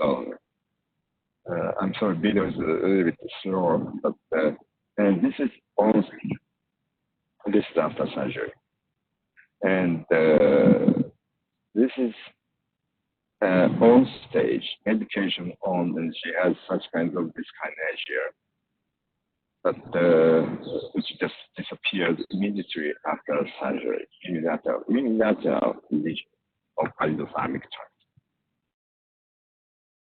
And as for this patient, she had severe on and off like this, and then she had taken small doses of L-Dopa many times a day, but the total dose was almost same, but her off stage completely disappeared, and the number of medication decreased as well. This is day 1, 6 months, and after 12 months, the lesion completely disappeared. So PTT is a new target. Okay. And as I showed already, the PTT is another target for Parkinson's disease, and severe dystonia, mainly axial dystonia. In case of ventral-oral signs here, this is used for focal hand dystonia. I'll show you. Go ahead. As for the focal hand dystonia, such as the musician's cramp or writer's cramp, here, my service, the writer's cramp was 92, musician's dystonia 58, and the lesion is like this. This was published last year, and the long-term outcome was very good. And so this paper was picked up in the channel. And you can see here, many patients are suffering. This is Japanese traditional drum. And many musicians suffer from focal hand dystonia. And overall, before treatment, the average score of the dystonia, 1 means ability to play the instrument. 5 means completely okay. So after 4-year follow-up, on average, the effect was maintained as you can see here. There were no severe adverse events. And the operation is like this. We do operation under local anesthesia, and she's writing. She has a writing difficulty because of the flexion. And the patient was very much surprised because her writing became very smooth. Now it's very smooth. During operation, we check, of course, writing, or also we check other movements, such as chopsticks or keyboard and so on. And of course, don't shave the hair alone. Sorry. Next. So the reason we do under local is a local anesthesia is very, very important. In case of lesioning, we start heating from the body temperature to about 70 degrees over 30 seconds. And during this slow period, we have to closely observe the patient performance. And if the performance or the trauma also improves here, the tip of the electrode is quite near to the hot spot, to the ideal target. But if the symptoms improves, not here, but here, the tip of the electrode is far away from the ideal point. So observation of improvement of symptoms and its timing is very, very important too for this operation. And some patients may suffer sports such as table tennis. And during the operation, we do such kind of test. And this is before. This is before, and this is after surgery.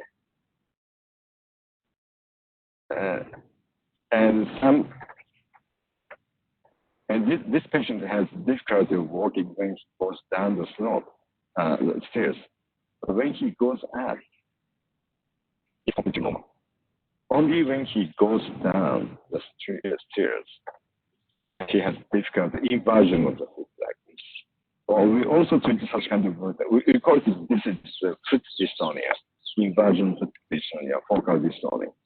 And we choose ventral-oral ceremony, and this is after the treatment. Going down and going up is completely normalized. And now, sorry. This patient has difficulty to play because air leaks from here. We call it ambusher dystonia. So mouth dystonia of musicians. He's counting 1, 2, 1, 2, 1, 2. We are checking his voice, speech, and movements. So immediately after GPI pylorotomy, his air leak disappeared.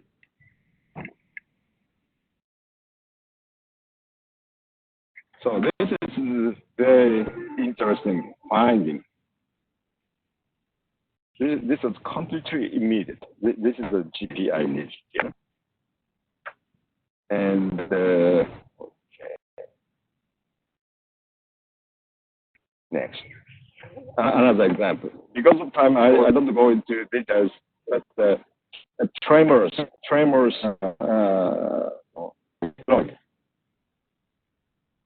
which gradually become continuous, like this. So this is a typical example of pure writing tremor. This patient has tremor only when he writes. And this is not dystonia, but this is a very, very good indication of VIM thermal. And this is after operation. And this young lady has the bilateral hand tremor, which is compatible with essential tremor. 21-year-old lady.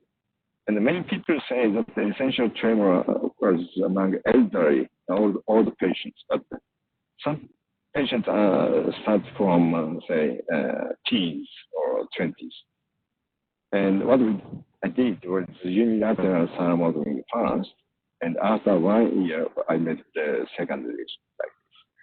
And this is after second operation. Of course, we don't shave the hair at all.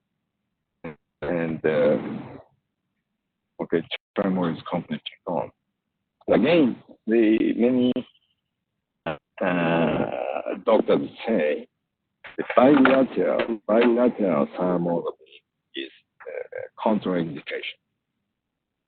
And most neurosurgeons are very much afraid of bilateral lesion of the thumbs because of possible complication of dysarthria, memory disturbance, and so on. However, the concept of bilateral, contraindication of bilateral thermotomy came from the data in 1960s and the 70s when there was no MRI or computer program. This is another example of bilateral thermotomy for bilateral mutations and on dental oral thermotomy staged. And also we published the feasibility of staged bilateral RF and VIM thermotomy for bilateral.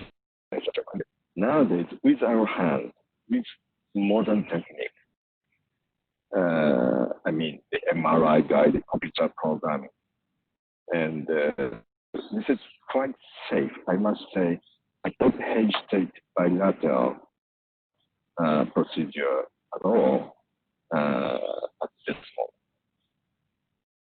And another recent progress is the introduction of focused ultrasound. Focused ultrasound, this helmet has many ultrasound source, and which focuses to one point in the brain. And already this was completely established in Japan for indication of essential tremor. And recently, the indication of Parkinson's disease was approved. But this guitarist was the first patient of dental oral thermotomy for musicians in Estonia with MRI guided focused ultrasound. And focused ultrasound is very promising. So another example, pianist. This is in the MRI room, and this is before, and she can't play very well. And this is sorry. This is after the treatment. Okay. Okay. So far, we have done 10 cases, 10 treatments for dystonia. This is a feasibility study, and we finished the study, and we are waiting for the publication on the results now. And as I said, the pallidophonic tract is also useful for Parkinson's disease. And this patient was unable to move. This is because of the rigidity. And at off stage, Hoyer scale was 5. She was completely unable to walk. And we made a lesion here by using focused ultrasound. So without cutting the skin, without opening the burrow, and we made a lesion here in the pallidophonic tract. And 1 week later, she's walking. She was walking at that level. Sorry.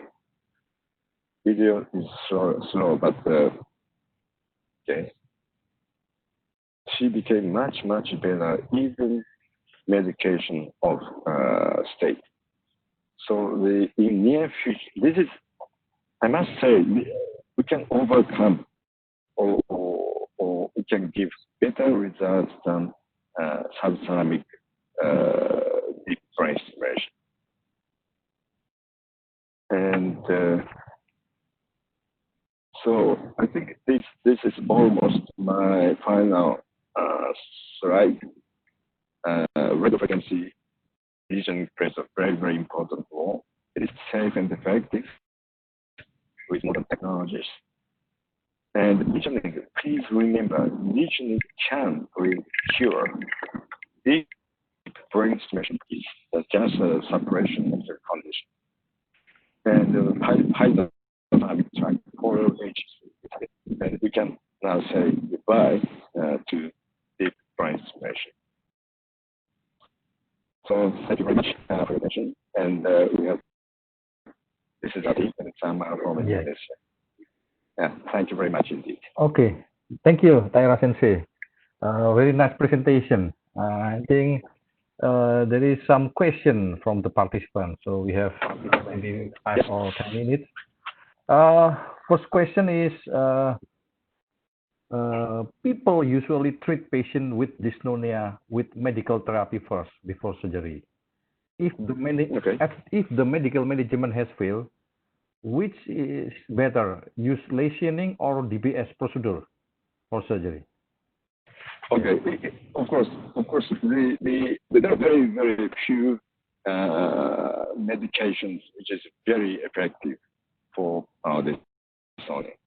And just one is anticholinergic medication, and another is benzodiazepine. And the majority of patients are not very happy with the medical treatment. And so if you can do both DBS and visioning, you can choose for focal hand dystonia, you should choose visioning. While for generalized, very severe dystonia, you should choose deep brain stimulation. And but especially those who are accustomed to doing DBS. But if you can do both, the majority of patients can be managed with visioning. Okay? Okay, thank you. So this is the second question. Yes. Is it safe to perform bilateral pallidotomy lesioning at one time, or should we apply in the different time? I advise you not to do at the same time. Oh, okay.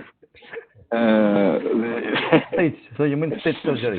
Yes, I recommend the stage because well, I have done several, but I'm afraid of possible complications. So how long you will with usually for the second operation? You know, we don't know how long is long enough. Okay, 3 months, 6 months. There's no comparison 1 year, 2 years. But I must say, if the patient has no complications after the initial surgery, probably we can do contralateral in 3 or 6 months later. But usually we say 6 to 1 year. But even after 1 year, if a patient has complication, I don't recommend the contralateral surgery. Okay, thank you. Another question: how do you manage patient with infection post DBS? Do you remove the implant and do the lesioning, or do you try to put the implant back after the infection cured? It depends. Usually everything that has to be removed. But after removal, many patients have a very severe tremor, dystonia, so I choose lesioning. And nowadays, today I didn't talk about DBS, but after removal of everything, I try to use new target for DBS, which is cerebellum. We go from the back like this, and the general anesthesia, and we target the dentate nucleus or superior cerebellar peduncle, which seems to be effective for tremor and dystonia. Okay, thank you. So this is from Dr. Ingas. Yes, Dr. Ingas. Yes. Next question: how we can differentiate of indication between lesioning or DBS for Parkinson disease patient? What do you choose? At this moment, for us, pyrothermic tracheotomy for Parkinson's disease is done investigational treatment under research. So, of course, established method is deep brain suppression. So I always ask the patient, do you prefer which? Okay, devices might be psychological. Okay, so it depends on the patient's opinion and our opinions. Yes. Okay. Yes. Okay. This is, I think, two last questions. First is there any consideration for doing combined lesion in one side? For example, thalamotomy with pallidotomy in one side. Okay. We can I usually don't do the unilateral pallidotomy and thalamotomy at the same time.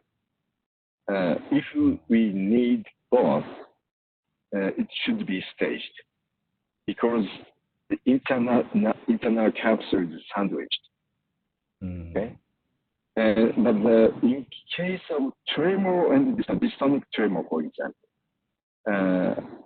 I choose PTT and VIN at the same time because this is the inside or medial to the internal capsule. Okay. Yep. Thank you. Thank you very much. Maybe two questions. Last question, I think. Dr. Gibran, still have time, yeah? Two questions more, yeah?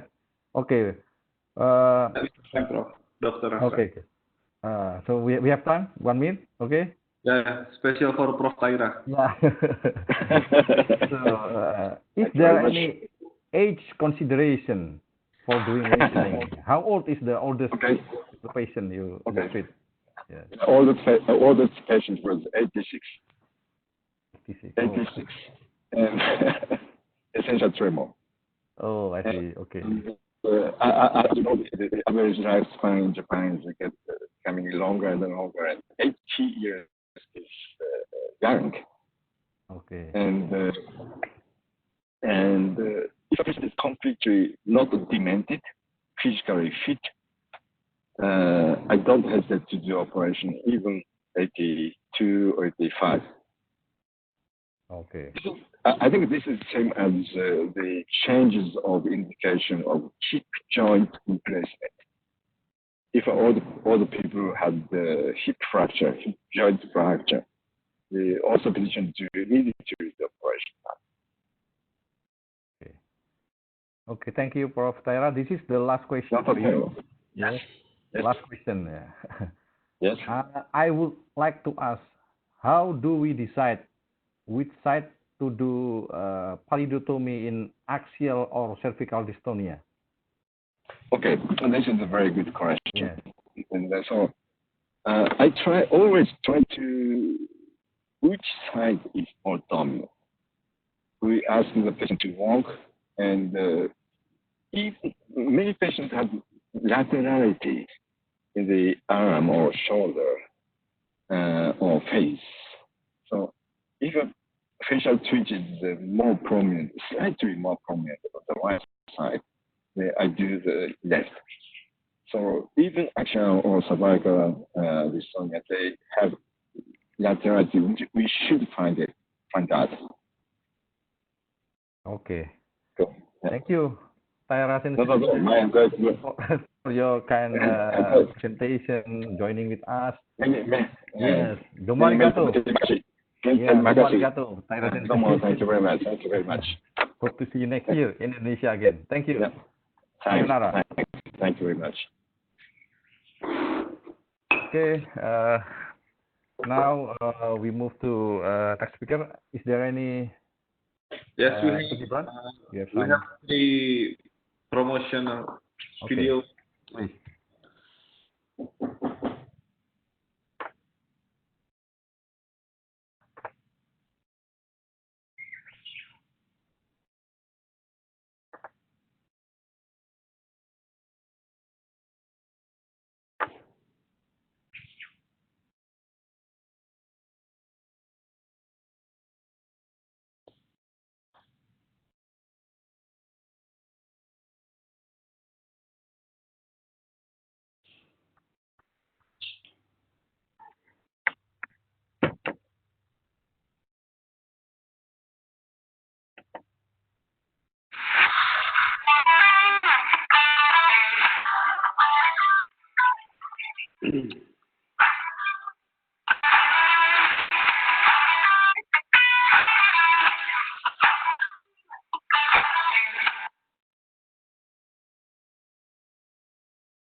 With bleeding inside feature, ELAN4 can maximize the contamination to prevent the infection.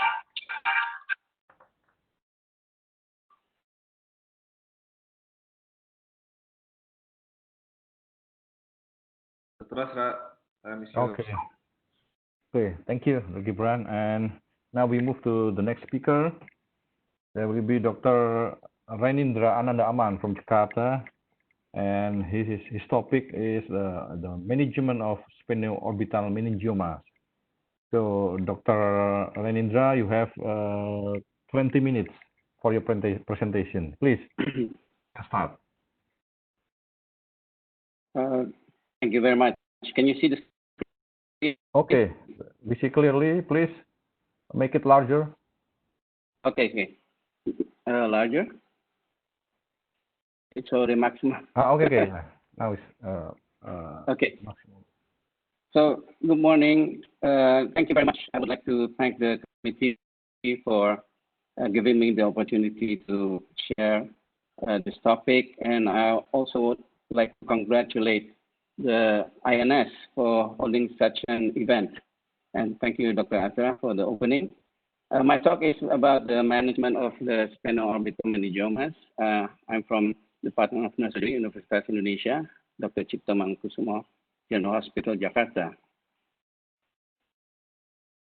So as we all know that the sphenoorbital meningiomas or SOMs are exophytic tumor mass that infiltrate bone at the sphenoid wing, the lateral orbital wall, the orbital roof, and also sometimes extending to the superior orbital fissure. But these SOMs are uncommon, accounting for just 0.2 to 9% of all meningiomas. But unfortunately, at our hospital, yearly for the last 5 years, that we treated around 40 to 50 patients of these SOMs that are consulted or being sent from our ophthalmologist, because the patients usually come to the ophthalmologist first due to the decrease of visual acuity or sometimes the deformity of the eyeball protruding than normal. So these SOMs originate from the dura of the synovial bone, and they exhibit interosseous tumor growth, leading to hyperostosis, which sometimes is very hard. Intradural tumor growth may take various forms, ranging from a thin carpet-like soft tissue and widespread unplugged tumor to a large mass. So there are two things that we need to address during surgery, that is the hyperostosis itself, and also the tumor, which sometimes lies only unplugged or a large mass. So the hyperostosis and the intradural portions of the tumor can also cause compression to the optic nerve. That's why the majority of patients have decrease of visual acuity, and also other cranial nerves that can cause ophthalmoplegia or ophthalmoparesis of the eyeball. The compression also can cause to the internal carotid artery and sometimes invasion of the cavernous sinus. So these factors make aggressive surgical removal an arduous and challenge task for us neurosurgeons. And sometimes the patients come at a later stage where the eyeball is already really protruded outside and the bone is really thick and not cancellous at all. So it really took time to remove the hyperostosis and also to remove the tumor. So the classic kind of the clinical features are proptosis with decreased visual acuity and ophthalmoplegia. Sometimes the patients only have proptosis with normal visual acuity, but most of the times they have decreased visual acuity and with ophthalmoplegia. So it really presents a challenge to take care of these patients because, of course, the expectations of the patients sometimes are different with the ability of us neurosurgeons to do well with the surgery. For diagnostic purposes, the CT scan and MRI can be done, and as you can see here, the hyperostosis on the right and the lateral wall of the orbit presses out towards to the front, to the anterior. That means the eyeball is protruded to the anterior, that causing proptosis compared to the left orbit. In the MRI, you can see the hyperintensity of the bone, which is the hyperostosis. And in the hyperintensity, carpet-like tissue usually is the unplugged meningioma that cause the hyperostosis with these patients. By using the proptotic index, so we can measure the protrusion of the eyeball. Some literature say that this way to measure the protrusion is quite simple, but there are other ways. But recently we are using another way to define the proptotic index, because by using the proptotic index, we can measure how much have we done for the hyperostosis and what is the expectation of the patient also cosmetically. So the surgical technique is done usually with the Mayfield fixation and according to the lesion itself, which side it is. Then if it's on the left side, then the head will be turned to the right side. The patient is placed supine on the operating table.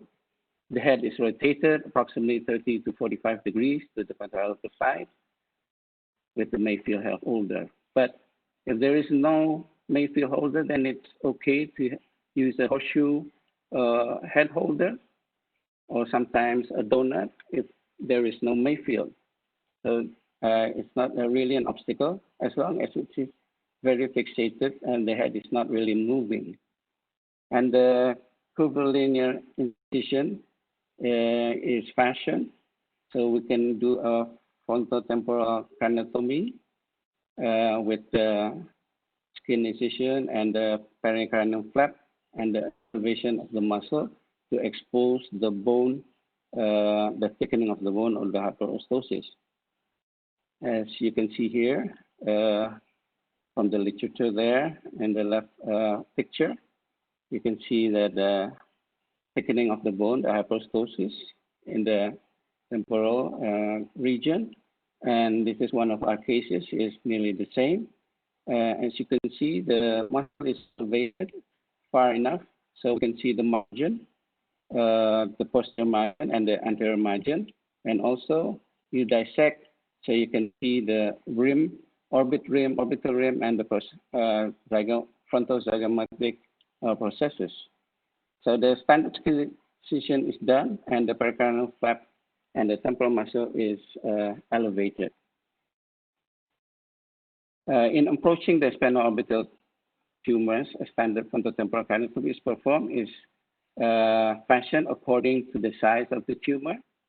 Sometimes you do a big bone flap, but sometimes a smaller one is enough.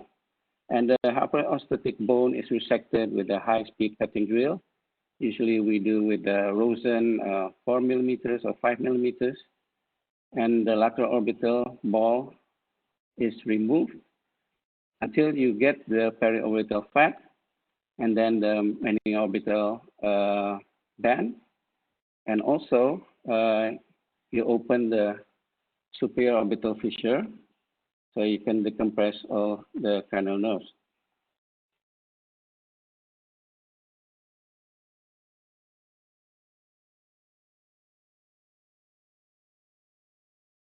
So after the skin incision and the elevation of the muscle, we do the drilling meticulously. We do irrigation. Of course, sometimes it's bloody. Most of the time it is bloody. Yeah, you should have a clear operation field. And then when you are nearer to the periorbital flap, periorbital fat, then you use a diamond burr very carefully. And usually there is adhesion between the frontal zygomatic processes and the periorbital fat. And then you can dissect or loosen it with a dissector. So the eyeball will move backwards more freely than before, because usually it's attached and there's adhesion. So when you open the dura, you can find the unplugged meningioma usually, and then you take out as much as possible, and then you close as usual. So in our case series from 5 years before, there were 258 patients. The majority are female, with the range of 29 to 71 years old. All female patients had history of hormonal contraceptive, and from the histopathology findings, the majority is WHO grade 1, with 12%, around 12% WH2 grade 2.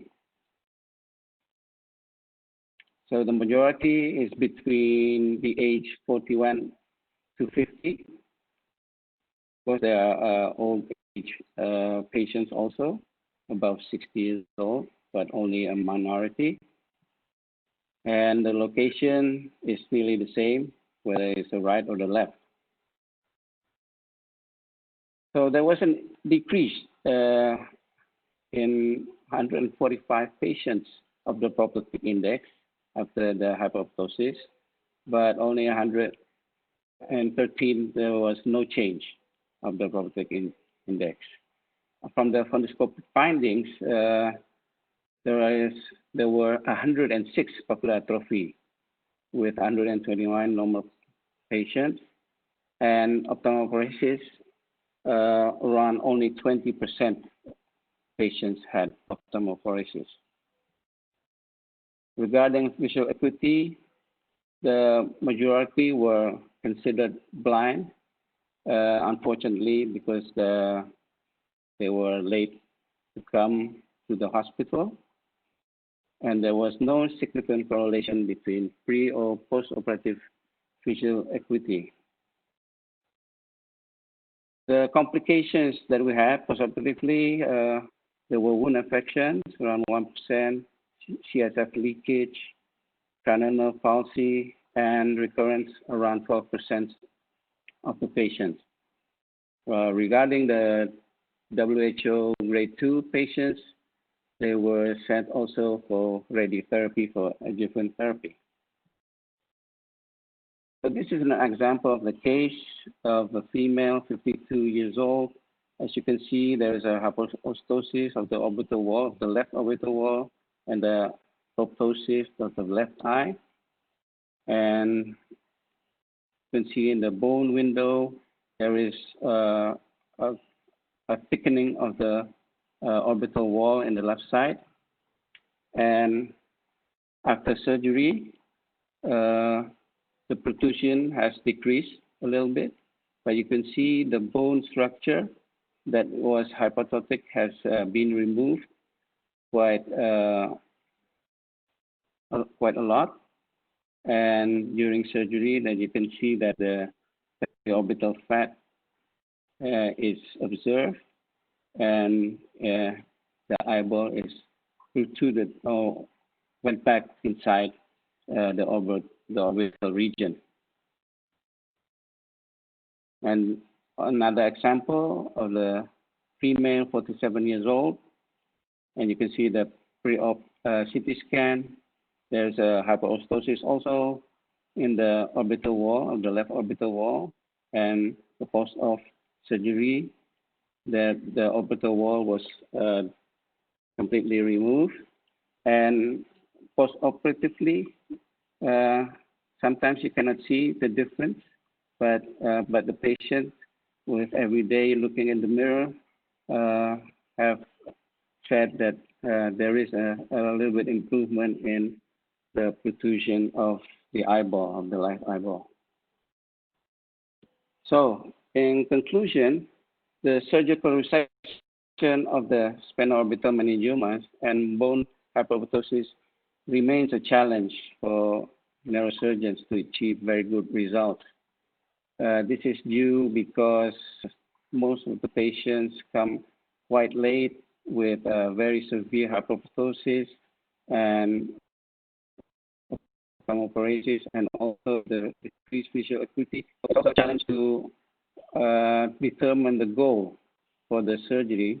So we have to discuss it with the patient if they can accept the post-operative results or not. The sphenoorbital meningioma patients post-operatively showed markedly improvement in proptotic index, but unfortunately the visual acuity will not markedly improve, especially when they are very severe compressed. So I would like to thank again for the committee to giving me the opportunity to share this topic, and thank you very much. Okay, thank you, Dr. Indra. All the questions we will keep until the end of this session. So after all the speaker present his presentation, and then we will ask you the question. And Okay. the second, the next presenter will be my colleague from Surabaya. He is from pediatric division in our hospital. Dr. Wihasto, please. He will talk about experience about medulloblastoma. Hah? Bisa saja dulu. Please, Dr. Wihasto. For promotion video. Oh, Sorry. promotion. Okay. The first promotion. Okay. It's important. Punyamu bisa pakai? Punya saya bisa sih dok. Coba earphone. Baru bisa. Nah, ini ya. Oh ini chargernya. Coba.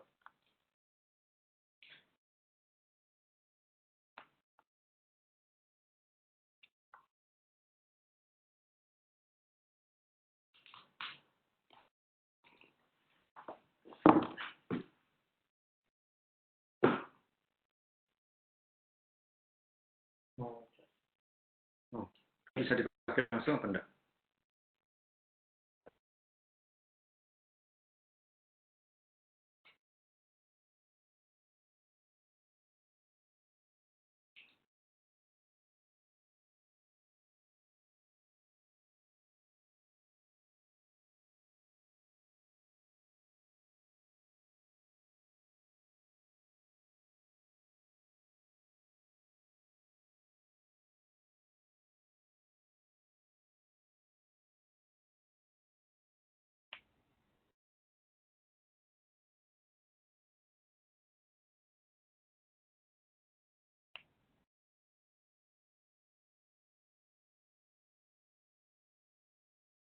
Okay, Dr. Asra, you can proceed. Thank you. Oh, okay.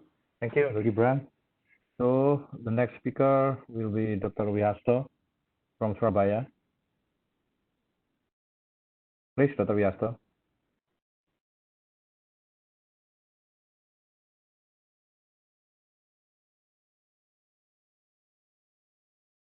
Dr. Wihasto, with us?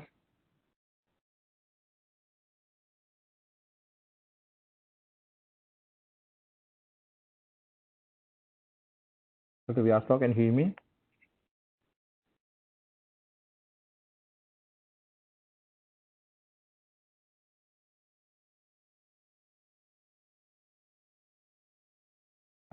Dr. Gibran. Bentar dok, Dr. saya cek. Wihasto, yeah. Yeah. If there is some problem, so we can move to other speaker because of time.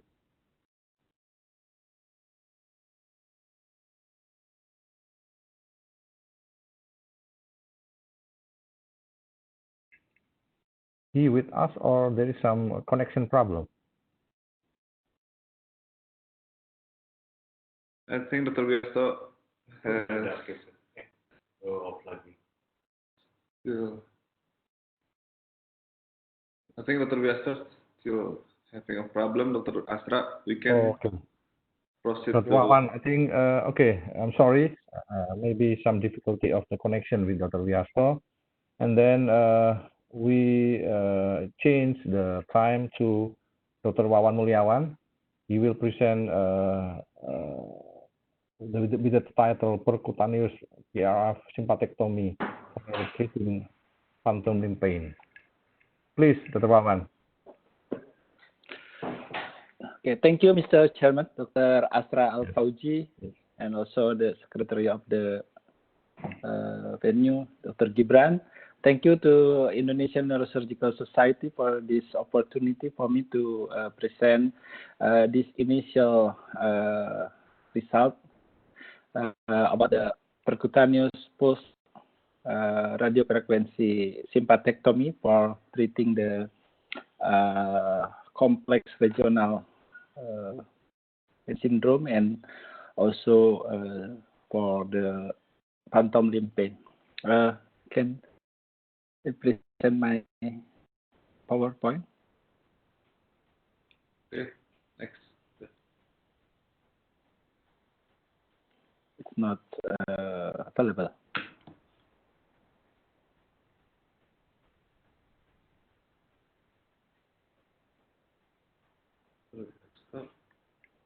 It's not working, Dr. Wawan. Yeah, I don't know. It's come from the host, right? Oh, okay, okay. Please, Dr. Gibran. Slide-nya Dr. Ron nggak Itu. muncul. Ya? Hah? Di sini enggak. Previously, previously the first page saw, but next no. Wait, we will check Dr. Ron. Okay. Okay. Okay. Yeah, it's work. Udah. Okay, I think yeah, next slide. Udah. Kita yang Yeah, actually in functional neurosurgery, especially in pain intervention, that we have a competency for the pain intervention for the neurosurgeon. We know about the complex regional pain syndromes, CPRS, CRPS.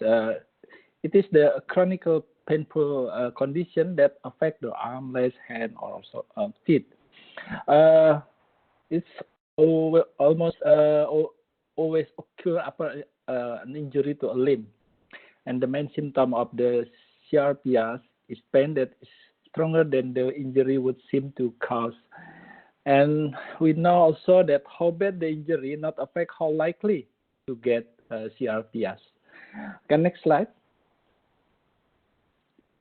Okay. There are two types of CRPS. Type 1, also known as a reflex sympathetic dystrophy, RSD, or algodystrophy, occurs after an illness or injury that didn't directly damage the nerve in the affected limb. And it's a majority because there are 90% of people is CRPS type 1, and others is around 10% is type 2. It's referred to as causalgia. This type has symptoms similar to those of type 1 and occurs after a distinct nerve injury. There is a nerve injury usually. Next slide. And also we know about the phantom limb pain. There are painful post-amputation sensation was the first recorded in 16th century on French military soldier patient, and we identify in the 19th century that there is a phantom limb pain. 60% to 80% of amputees experience phantom limb sensation, not pain and severely comes, but there are some phantom limb sensation. It's quite high, but the incidence of phantom limb pain is only 2%. But even it is 2%, if it comes, then it severely affects daily life of the patient. So even I have one patient that cannot sleep well almost 3 years. So he come to many places for treatment, but there doesn't work. Next slide. Okay. So there are some treatment for the phantom limb pain. Yeah. We know that sympathectomy always in the AIDS, because the first option usually is medication or drugs, and also some treatment with intervention. But then when any treatment cannot work, so there is some alternative for sympathectomy. The sympathectomy can do by surgery or also by chemical, and now we also do by radiofrequency technology. Next slide. Yeah. Lumbar sympathectomy actually employed for over 75 years for treatment of variety of painful and circulatory condition in the lower extremity. Many doctors still do the open surgery or maybe minimal invasive surgery, but also the chemical sympathectomy. And now, in some clinics and hospitals around the world, also do by radiofrequency. Some doctors do with thermal radiofrequency, and some doctors do with pulse radiofrequency. Next slide. So radiofrequency treatment for the lumbar sympathectomy is the development of precise neurolysis with radiofrequency lesioning significantly decrease the risk of sympathectomy with result comparable to chemical and surgical ablation. Actually, this is some studies. Even the evidence base is not highly recommended because only several studies, not many studies doing this technique. So in Cochrane review, they said this is not highly recommended. Radiofrequency sympathectomy also allows repeat procedure without the risk of distorting the original anatomy. So we saw that some studies, so they do twice, third time, even until 6 or 7 times without any risk of complication. Because we know that one of the leak of the radiofrequency treatment for sympathectomy is that the pain can also come again after a certain time and uncertain time. Next slide. So there are 2 types for radiofrequency sympathectomy using the thermal radiofrequency and also pulse radiofrequency. Usually the thermal radiofrequency are quite high temperature with a continuous radiofrequency waveform. The heat is producing the lesion, and the nerves are usually if it is in a good handling, the average pain-free period maybe can be in years. How about the pulse radiofrequency? It's a lower temperature with around 40-42 centigrade, and it have a short high intensity burst. And according to some studies, the average pain-free period is around 4 months to 2 years, but with less complication than using thermal radiofrequency because it's more targeted. Next slide. So we can see if we compare thermal and pulse radiofrequency in lumbar sympathectomy, thermal radiofrequency can treat pain more effective, but with the risk of head energy complication to adjacent structure of the ganglion.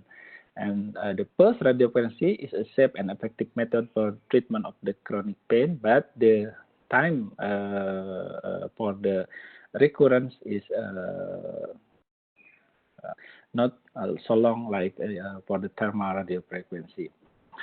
The onset of effective analgesia can be achieved more rapidly with pulse radiofrequency compared to thermal in some studies, but we need more further randomized trial to confirm this therapeutic effect. How about this treatment for CRPS and phantom limb pain? There is no specific study done. Some study for CRPS, we see some studies with quite a lot of patients, but for phantom limb pain, many studies is case studies or case report. So we have a limited experience for the post-radio prevention in some duration. We can do 2 minutes or 4 minutes, even until 8 minutes. Next slide. Yeah, so this we can see from the result of thermal radio frequency compared to post-radio frequency. The first score in thermal and also in post can be decreased significantly, and but in the post-radio frequency, it is not many cases, but can be repeatedly done. So some cases have to do repeat procedures. Next slide. Next slide. Okay, so the methods for the PRR for CRPS 1 and phantom limb pain, we use C-arm fluoroscopy guided with listening to the lumbar spastic chain at L2, L3, and L4, and we use radio frequency electrode 20 gauge and 10 or 15 centimeters needle, depend on the patient, and with a curve 10 millimeter active tip. So we usually use 2 cycles of PRR for 2 minutes, but can be more than 2 minutes. But as described by Wills, is 2 minutes, but can repeat again. Next slide. Next slide.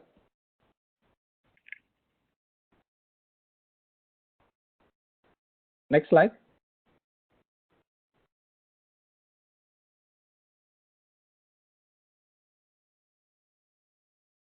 There's some problem. It's not work. Some trouble. Okay. Yeah, but maybe during this recovery of the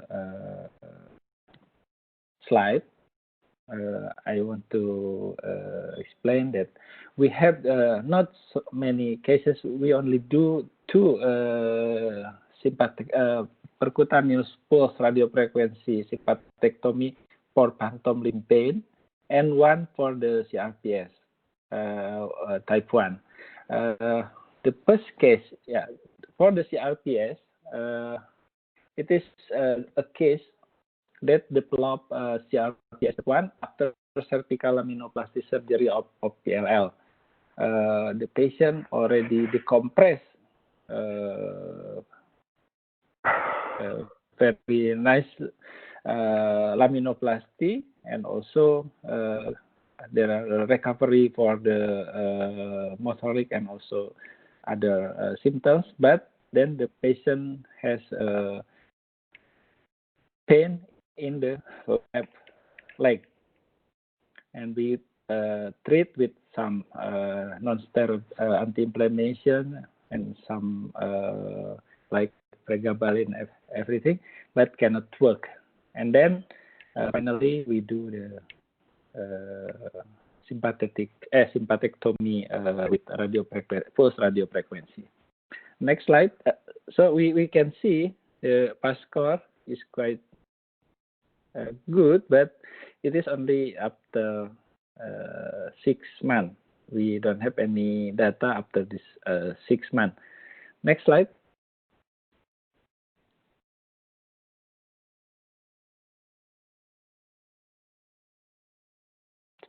There's some. Okay, so for the phantom limb pain, we do some 2 cases. The procedure is same. We do in lumbar 2, lumbar 3, and lumbar 4. So we do in the same side when the pain comes. So in the phantom limb pain, we have a patient with one is in the right side above knee amputation. the patient is from motor cycle accidents, and after amputation, after some months, the pain increase and still comes until 3 years until come to our clinics, and we decide to do these procedures. And the second one is the patient that has a diabetic complication and then do the amputation also. So this is our initial result, where the PAS score in the first patient until 3 months is around 2, but the second patient with the diabetic complication, the PAS score is a little bit high after 3 months, around 4. So, but still tolerable by the patient, and I also must give intermittently medication, depend on the patient symptoms. Next slide. So the lesson learned. I think we missed the pictures, yeah, because there are some pictures in the procedure. But okay, I think we can speak in discussion later on. So lesson learned from our experience, initial experience in our that the ability of the pregnancy device, so advanced pain intervention for treating complex pain can be done safely. And for treating CRPS and phantom limb pain, we see that pulse radiofrequency can be a good alternative, but need more studies to be done because there is no high evidence-based studies available. Yeah, so far the complication can be very low, even we have if but not so significant, little bit sweating. But be aware, I think patient safety is much more important than treating pain. So we also for the sympathectomy, there are some complication we had to be aware. So I think this is the end of my presentation, but we missed the picture in some slide before, yeah, Dr. Gibran. Yeah, okay. So this is the method for our technique. We do in L2, L3, and L4 in one side, depend on the symptoms, and usually we do this three location in the number 2, number 3, and number 4 to insert the needle, and before we inserted the needle, so we place before the contrast, so we can make sure that our tip of the needle is in the right place. I think this is the end of the presentation. Thank you, Dr. Asra, as the chairman. Assalamualaikum warahmatullahi wabarakatuh. Waalaikumsalam warahmatullahi wabarakatuh. Thank you, Dr. Wawan, for your valuable presentation. And we keep if there any questions in the last of our session today. And we are going back to the previous presenter, Dr. Wihasto. Dr. Wihasto will present about his experience dealing with medulloblastoma in Surabaya. Please, Dr. Wihasto, you have 20 minutes. Sorry, it's time for promotional video. Okay, please. 20 seconds.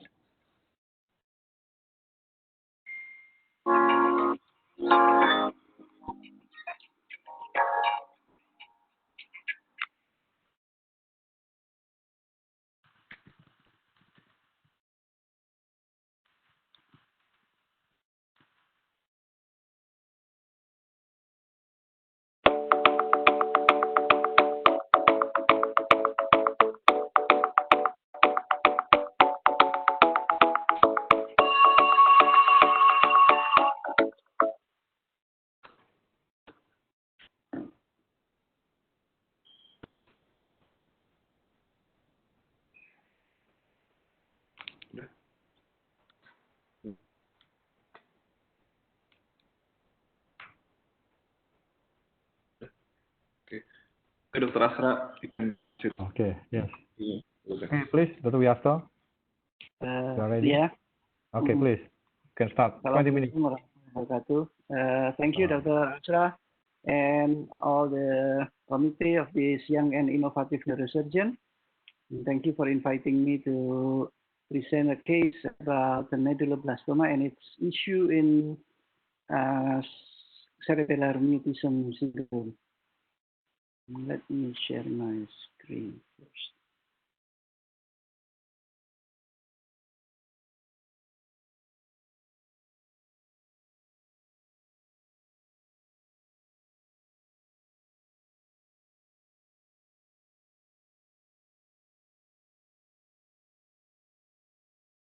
Everybody see my screen now? It's clear, Dr. Wiasto. Okay. Okay. Thank you. So we will talk about the medulloblastoma and the issue of cerebellar mutism, because the cerebellar mutism is the most common complications in posterior fossa tumor.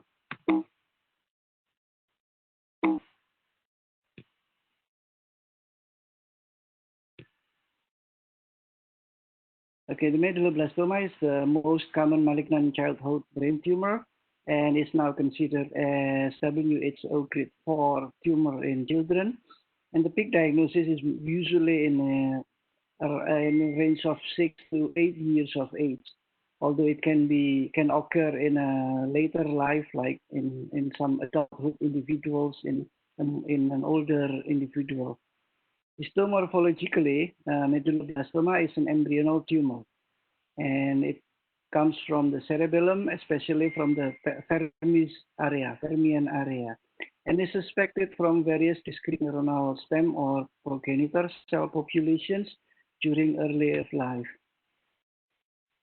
So there are two types of classifications. First, the histopathologic classifications, and the second is the genetic classification of medulloblastoma.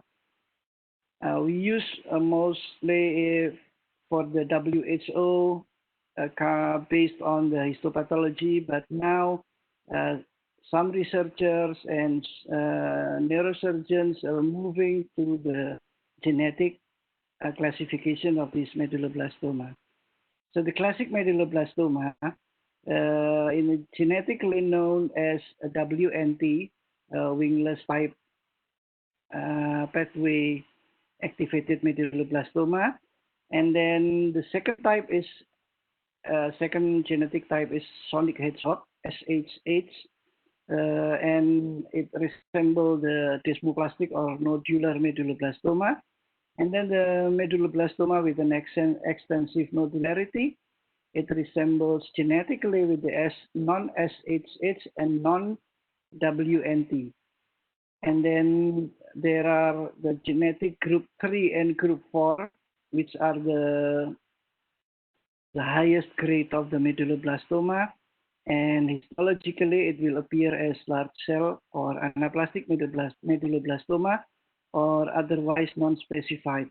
It usually, the pathologist will say that we cannot say that this is a classic medulloblastoma or desmoplastic or nodular, so they will specify it as non-otherwise specified medulloblastoma. And it is the same with the group 4 of medulloblastoma, the highest grade of the medulloblastoma. This is the table that summarizes the subgroup of the medulloblastoma according to the genetic classification. So there are 4 groups: WNT, SHH, group 3, and group 4. Most cases is the group 4, 35% of cases, and only 10% is the low morbidity medulloblastoma or WNT type genetic medulloblastoma. The anatomic location, it is usually it comes from the near the brainstem, the WNT, and the group 4 usually at the midline of the brainstem, and it resembles the group 3 of the medulloblastoma. Histologically, the medulloblastoma, the WNT will resemble the classic as the previous presentations, and the metastasis at diagnosis usually can be found in group 3 and group 4 in the high-grade medulloblastoma. The prognosis for the group 3 and the group 4 is usually very poor, and the best prognosis can be hoped from the WNT genetic classification. This is the pictorial depictions of the position or the locations of the medulloblastoma according to its genetic classification. So we can see that the WNT usually in the upper part of the cerebellum, and usually it will attach more to the eccentrically to near the CPA. The SHH usually has an attachment some parts in brainstem, and the type 3 or group 3 and group 4 usually has a very tight attachment in the midline of the brainstem tumor, of the brainstem, sorry. After the operations, the most often complication that we found in posterior fossa tumor is the posterior fossa syndrome. The posterior fossa syndrome is a very wide array of neurobehavioral, motoric, and linguistic deterioration. And in this picture, we can see that the FS is represented with the outer gray ring from the spectrum. Cerebral mutism that we are talking now is in the middle of the curve. So it is a very very particular complications arouse and has a sign of irritability, sometimes with ataxia, and with the hallmark of the complications is the mutism.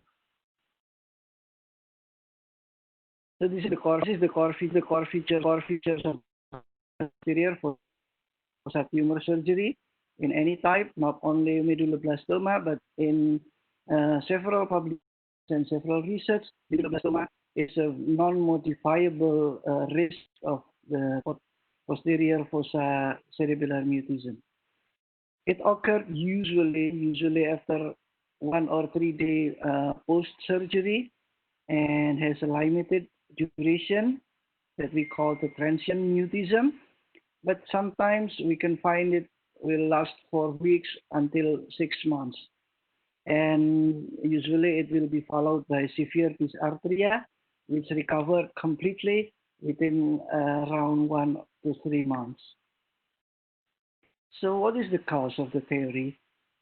The first theory said that it is a psychological reaction called verbal isolations in the part of the child to the stress of the operations. Well, every children will burdened by the surgery. It is called by psychiatry as elective mutism. So actually, they are not mute, but they choose to mute, not to say anything because he feels that he was pushed into the surgery that is stressful to them. The second theory, it comes from a very severe form of ataxic dysarthria.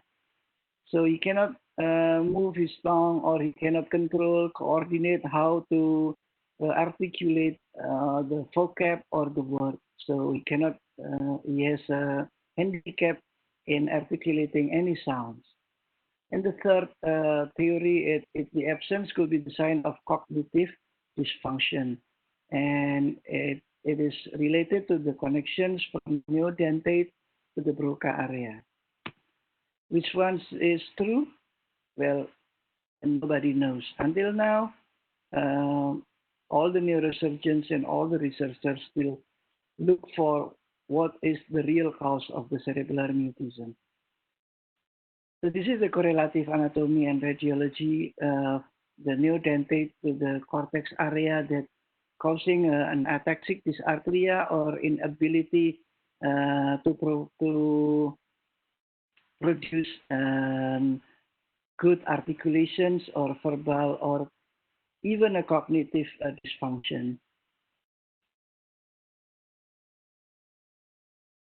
So what is the contributions of medulloblastoma versus other pathologies to the cerebral mutism?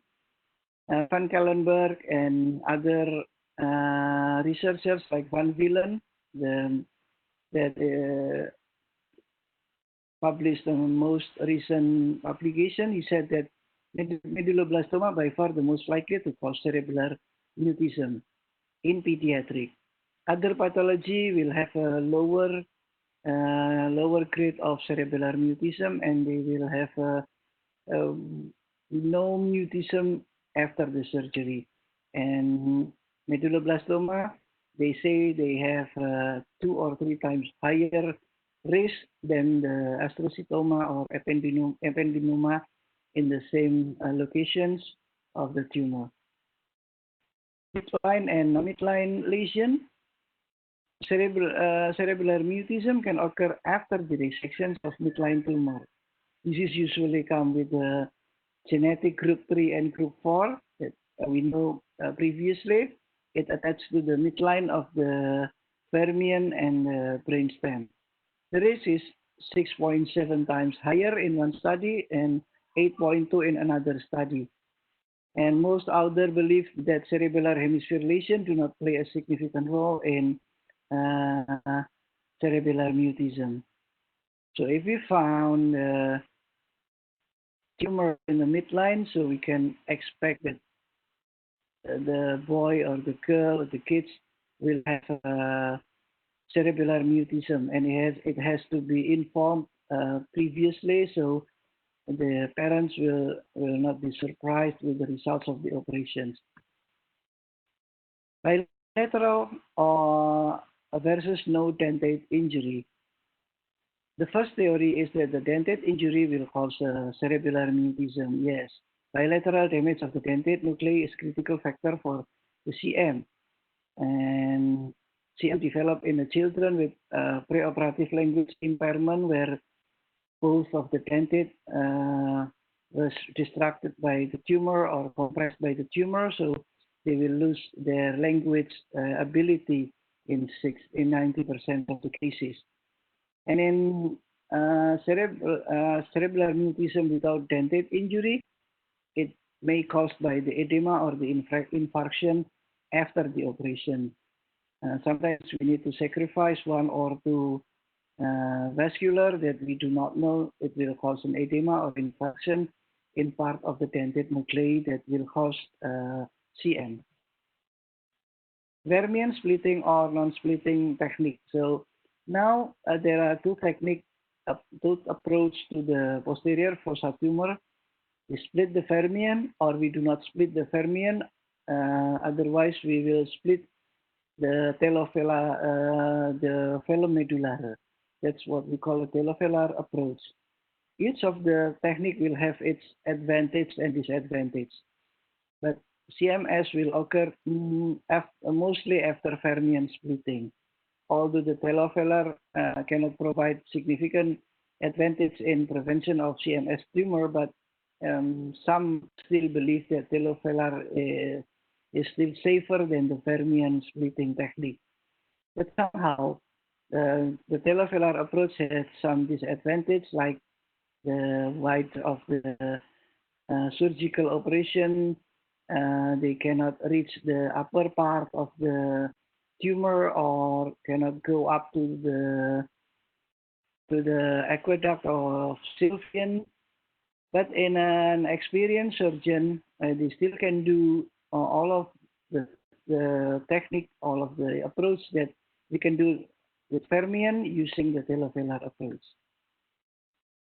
radical versus non-radical resection. Sometimes we have in mind that should we remove all the tumor, or we can leave some and then we can go for adjunct radiotherapy or chemotherapy.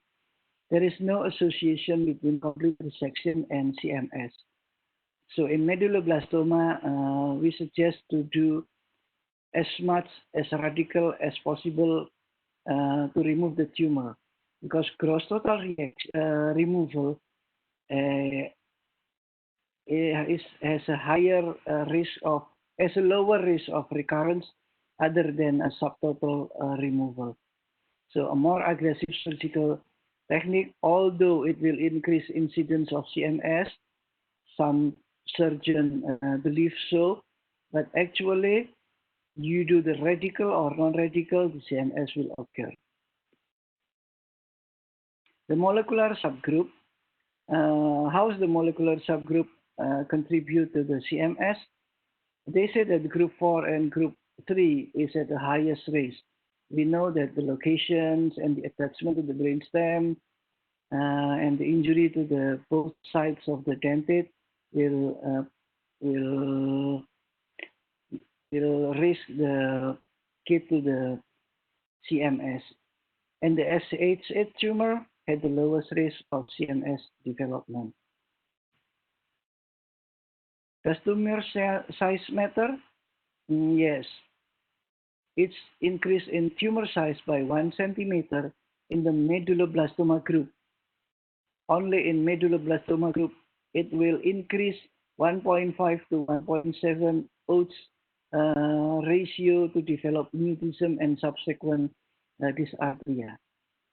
And Kipperly and et al. Also find that the odds might increase 7.2 if medulloblastoma occurred, and 5.7 if the family of the patient had a low socioeconomic level.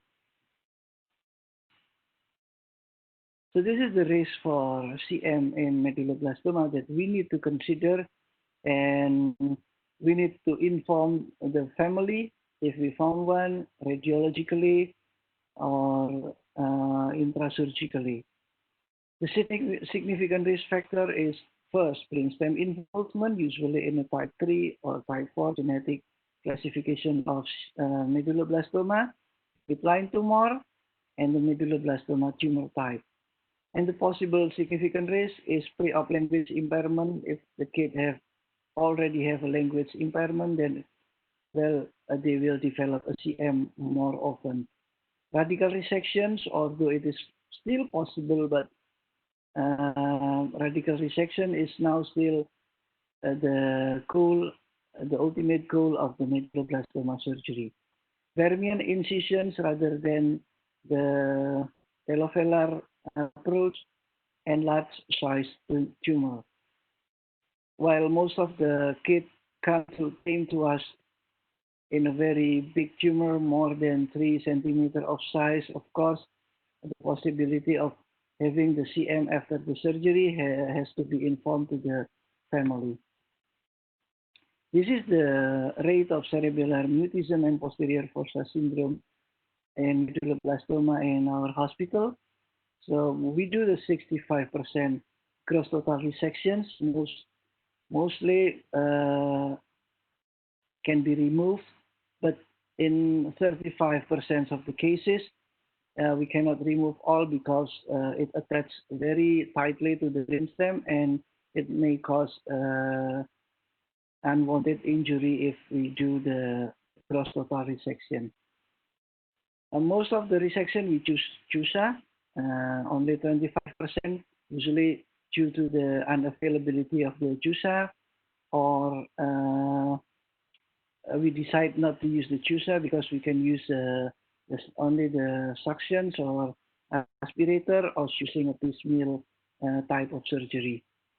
And 20% of the kids that have surgery after follow-up for 1 year, we said 1 year, they still have a persistent posterior fossa syndrome. Usually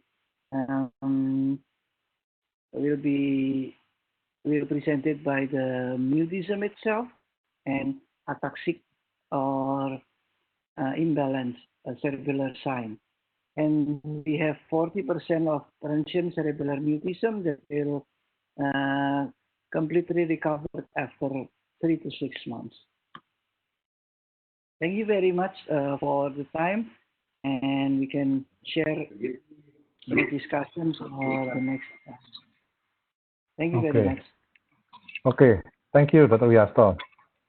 Please keep if you have questions until the end of this session. And the last speaker, again, for promotion. Again. Promotion first. Okay, please. For promotional video. 30 seconds. Ini mana dia?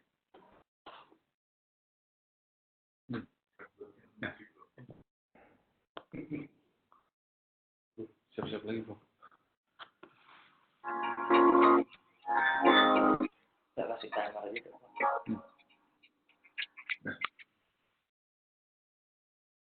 Gue doang ya.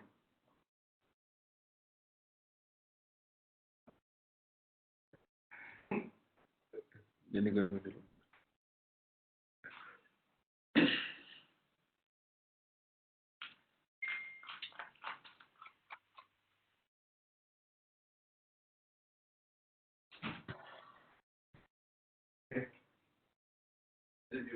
Ya.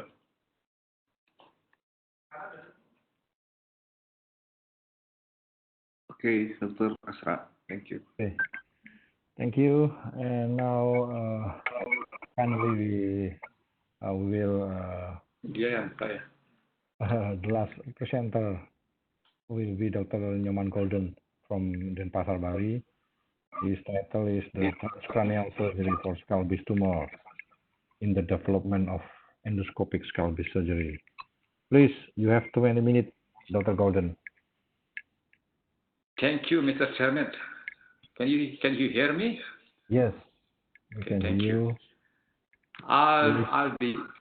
It's very good honor to be here to present my talk today.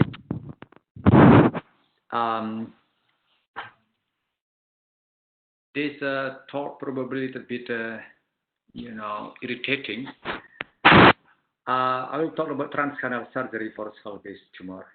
In the development, probably I had to change this word, not development anymore, but evolution of endoscopic skull base surgery.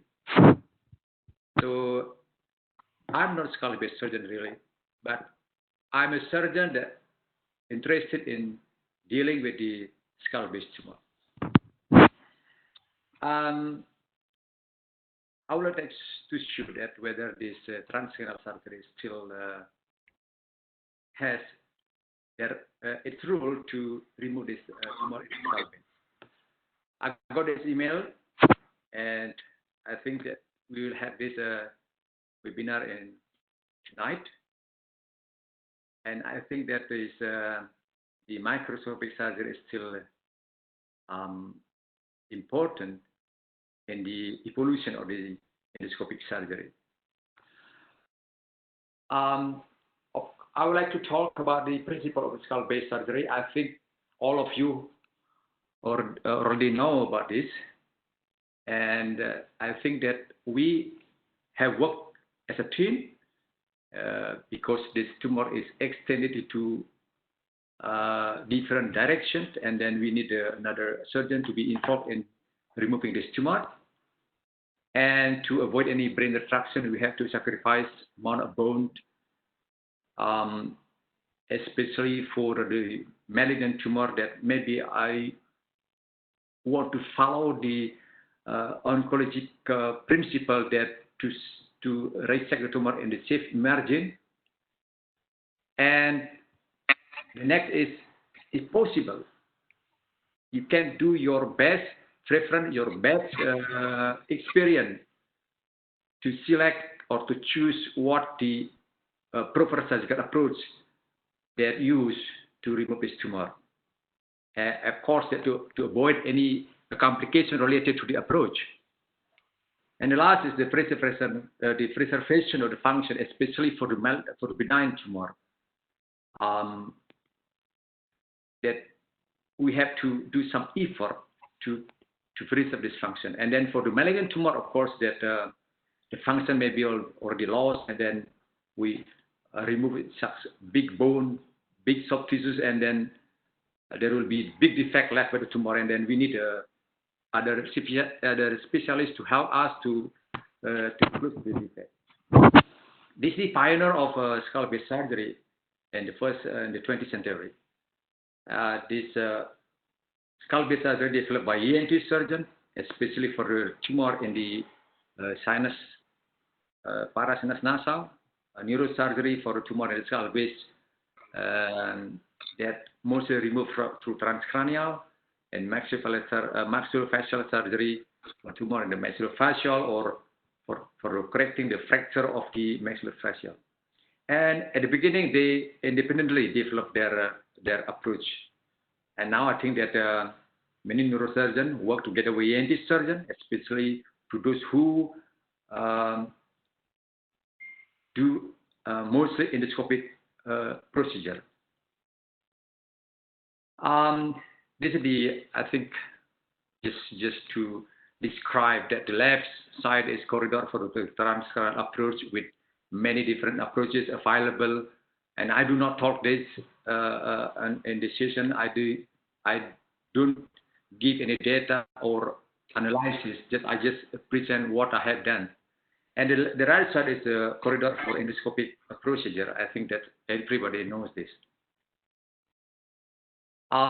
Yeah, there are two territories of the skull base. First is a territory for the neurosurgical areas that is sterile, and ENT territory is a contaminated area. And there is a demarcation, we know, that the bone and the dural membrane. And I think the dural membrane must be respected by neurosurgeons to prevent any such leak or an infection. And the dura is very strong, structures, even stronger than the bone. And this maybe the dural membrane can be used to decide in using the approach. In general, that above the dura, we use transcranial approach, and below the dura, we use a nasal or a facial approach. Of course, now with the advent of endoscopic procedure, and maybe this membrane or this border has been abandoned. How we do our daily practice in dealing with skull-based tumor? So ideally, we can do all. We have ability to do transcranial surgery with surgeon. That's the ideal of skull-based surgery. Another issue has to be addressed also, that whether you use a minimally invasive peripheral approach or complicated approach. These are the three issues that, of course, until now is still in hot discussion among the neurosurgeon. And to me, as a neurosurgeon, that I still working using a transcranial approach. Although that I know it's just about start to do endoscopic procedure. Yes, too late, but anyway, I try to do this.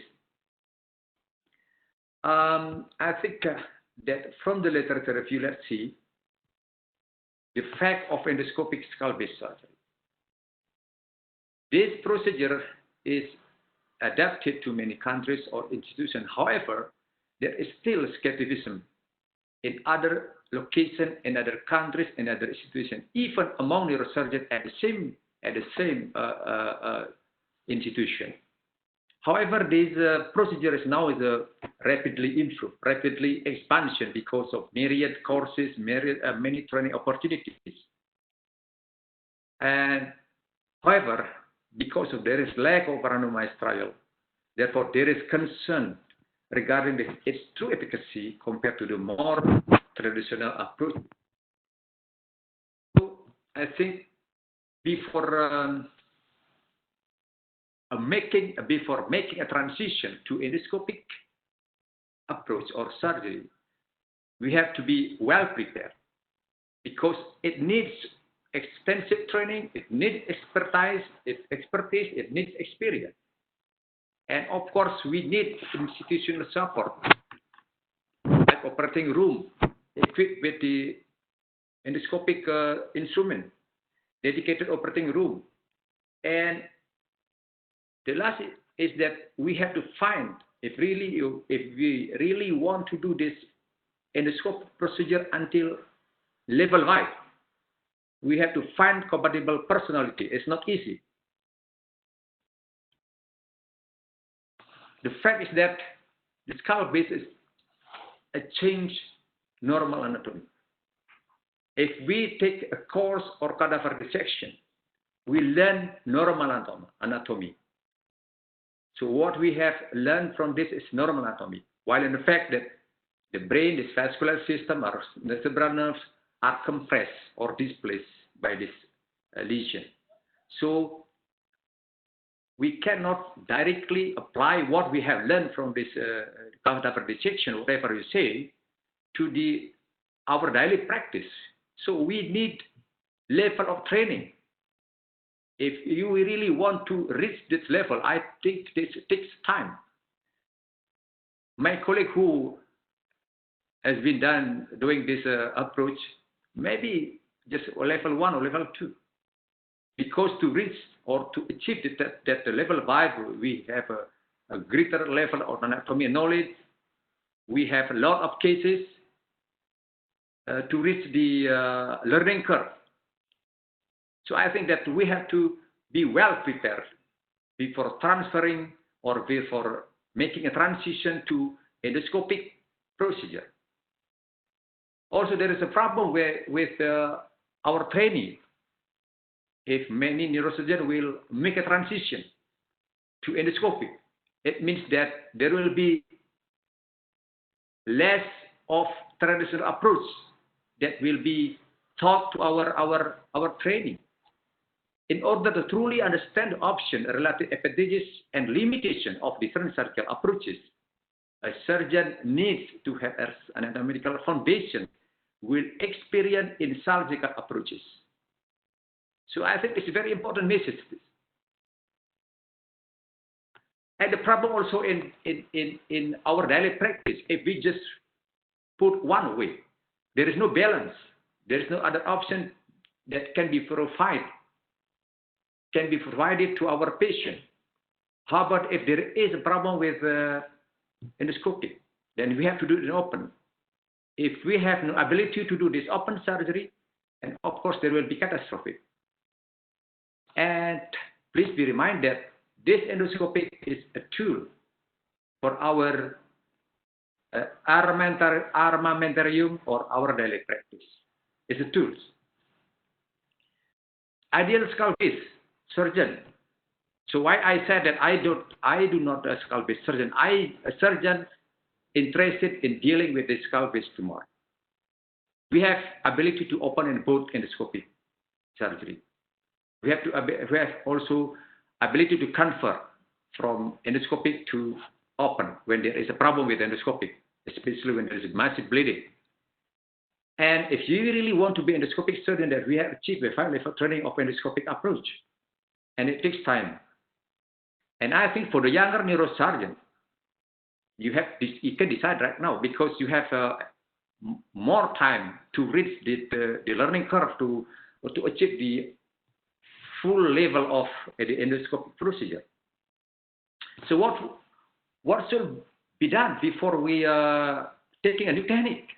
I think it's my experience that just focus on transitional surgery to improve your skill to reach the learning curve, and then you will be expertise and you will have experience. And when you take a new technique and you already know what the advantages or the disadvantages, what are the limitations of the transitional approach. And also many cases merely can be done only by transitional surgery. So just focus on this before taking or making any transition or to endoscopic procedure. So how to deal with the issue of invasive, minimal invasive, traditional, complex approach? I think approach is state of art. So your experience, your preference also contribute to choose what or to select what surgical approach will be used. Of course, that patient best interest also must be also considered in making decision to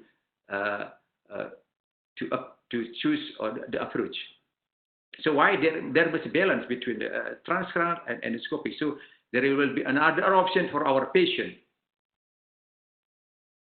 I just want to review my personal experience and doing the microscopic or transcranial approach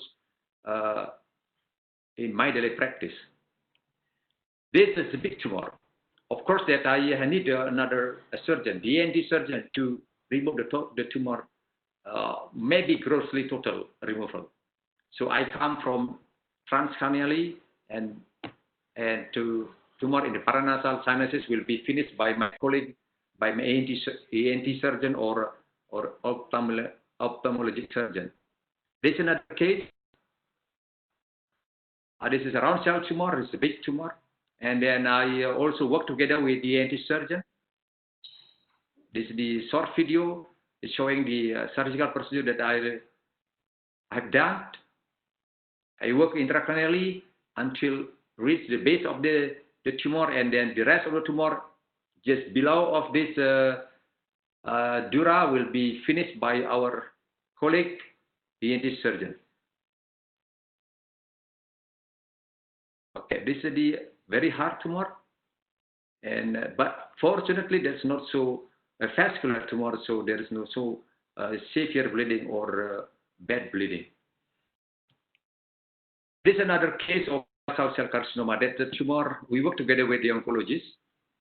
We need this our oncologist to close the defect that left by the tumor. This tumor distract the bone and go inside to the intracranial space. However, you can see that the dura is still intact. I said that the dura is very strong tissue. The bone is already distracted by the tumor, but the dura is still intact. So that we have to respect this.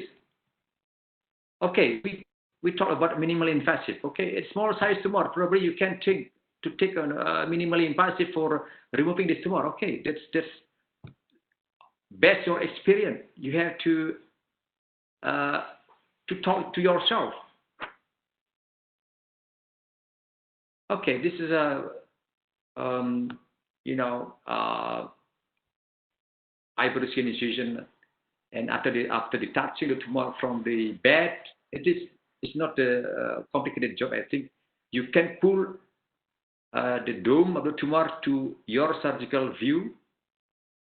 It's not the dome is not the strongest adherent to the normal tissue or the brain tissue. You can pull it down and bring it to your surgical view. This, I think that absolutely need the transcranial approach.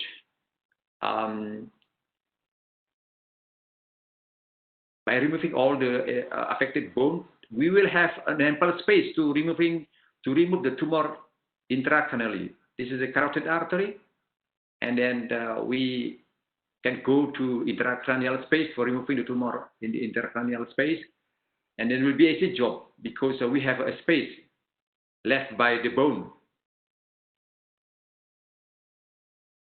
Okay, so that all the structure will well preserved. I'm sure that this still proper to remove this tumor using conventional or traditional approach. That's I think is a big tumor. I use that lateral approach to remove this tumor, and I think we can reach the other side of the tumor by cutting the forks. So after dissecting the tumor from the base, and then it will be easy to pull the tumor, to bring the tumor to our view. Then we can also do what you call drill the technique bone because of tumor infiltration, so that we'll have a total removal. I think now many neurosurgeons will already leave this technique, this transperineal surgery. I still do this procedure, and I think that by many experience, I think I can remove this tumor totally, even with microscopy. I think there is special technique how to remove this tumor totally. As you can see here, so do not directly go to the dome.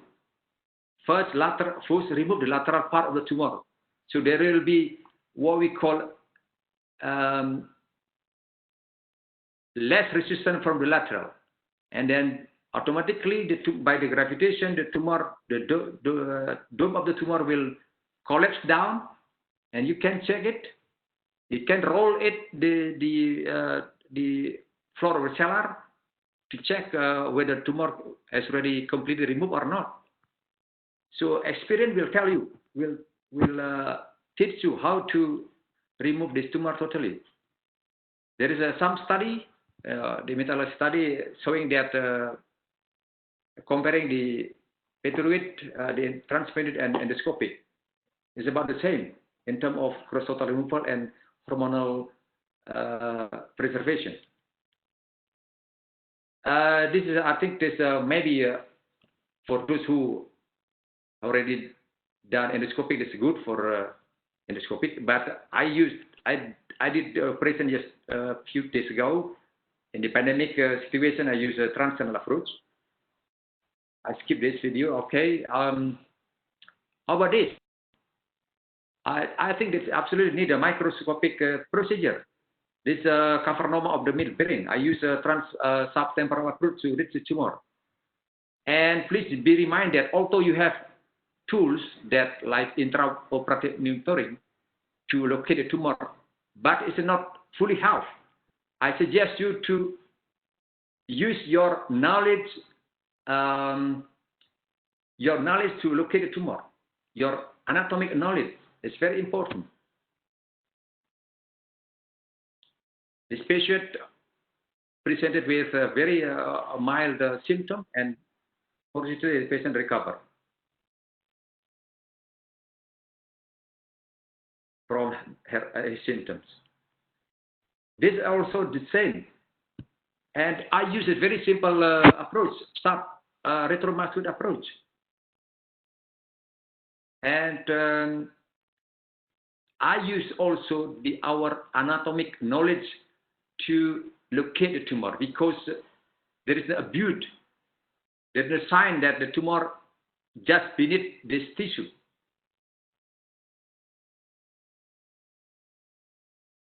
This patient came with airway problem. So unfortunately, 1 week after the surgery, a patient can walk. It's a nice outcome.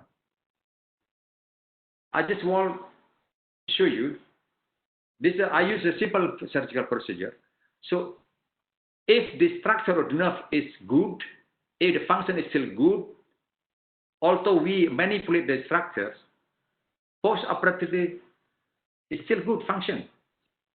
But when the nerve is badly compressed, badly distorted, like this video, the low video, this is acoustic neuroma. I work from the normal tissue, from the normal nerve, but still, this patient got paralysis, although minimal, of 7 nerve. So depend on the structure of the nerve. If it's still good, although you manipulate, it's a good outcome. This is surgery. This is foramen mastomeningeal. The patient came with very minimal symptoms, and I remove this tumor through extreme lateral operator approach.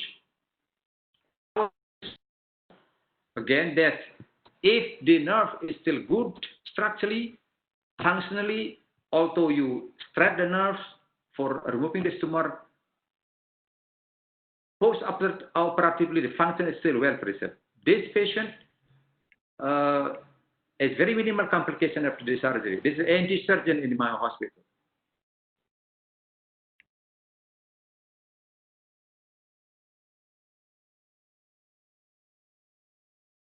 This probably be through endoscopic procedure, but I use a transfer approach to remove this tumor. As you can see, it's a very nice surgical view.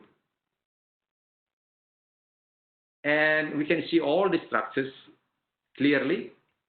This small tumor, I think that's not complicated surgery.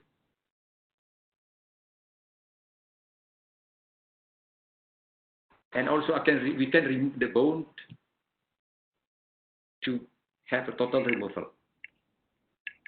I think you have to experience with this position. This is a sitting position. This tiring surgery, because along the surgery we have to stretch out our arm a little bit far, and it's tiring. But anyway, the surgical view is very good. You have a very surgical view, very nice. This is small tumor. I think that we can remove the tumor totally.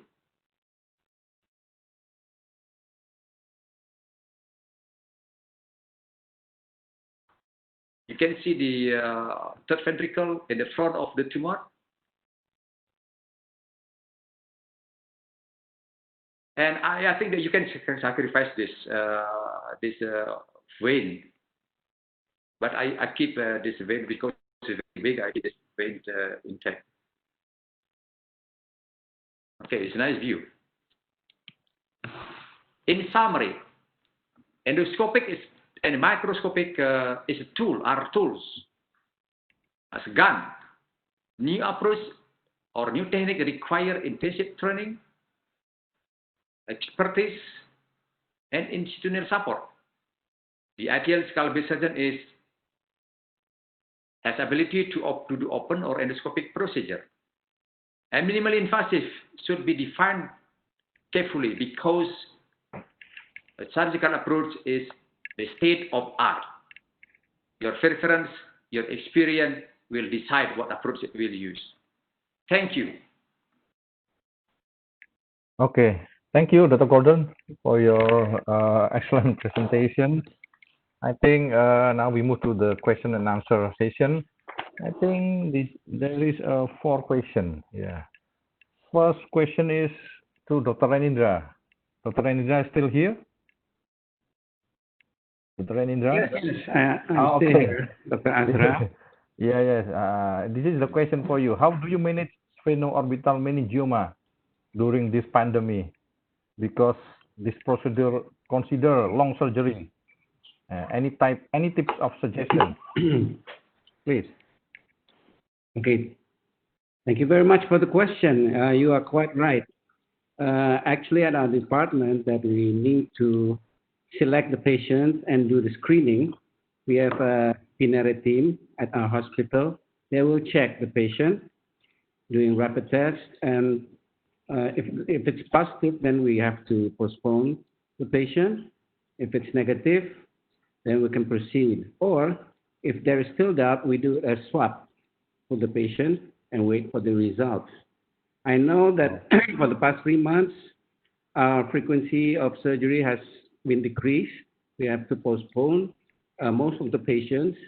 And up till now, doing transperineal surgery, we have postponed the patient, except if there is an apoplexy. But if there is not, then we have to postpone. Because the procedure that we should do for the patient is to do the screening. And ideally, to do the screening is the swab. Okay, thank you.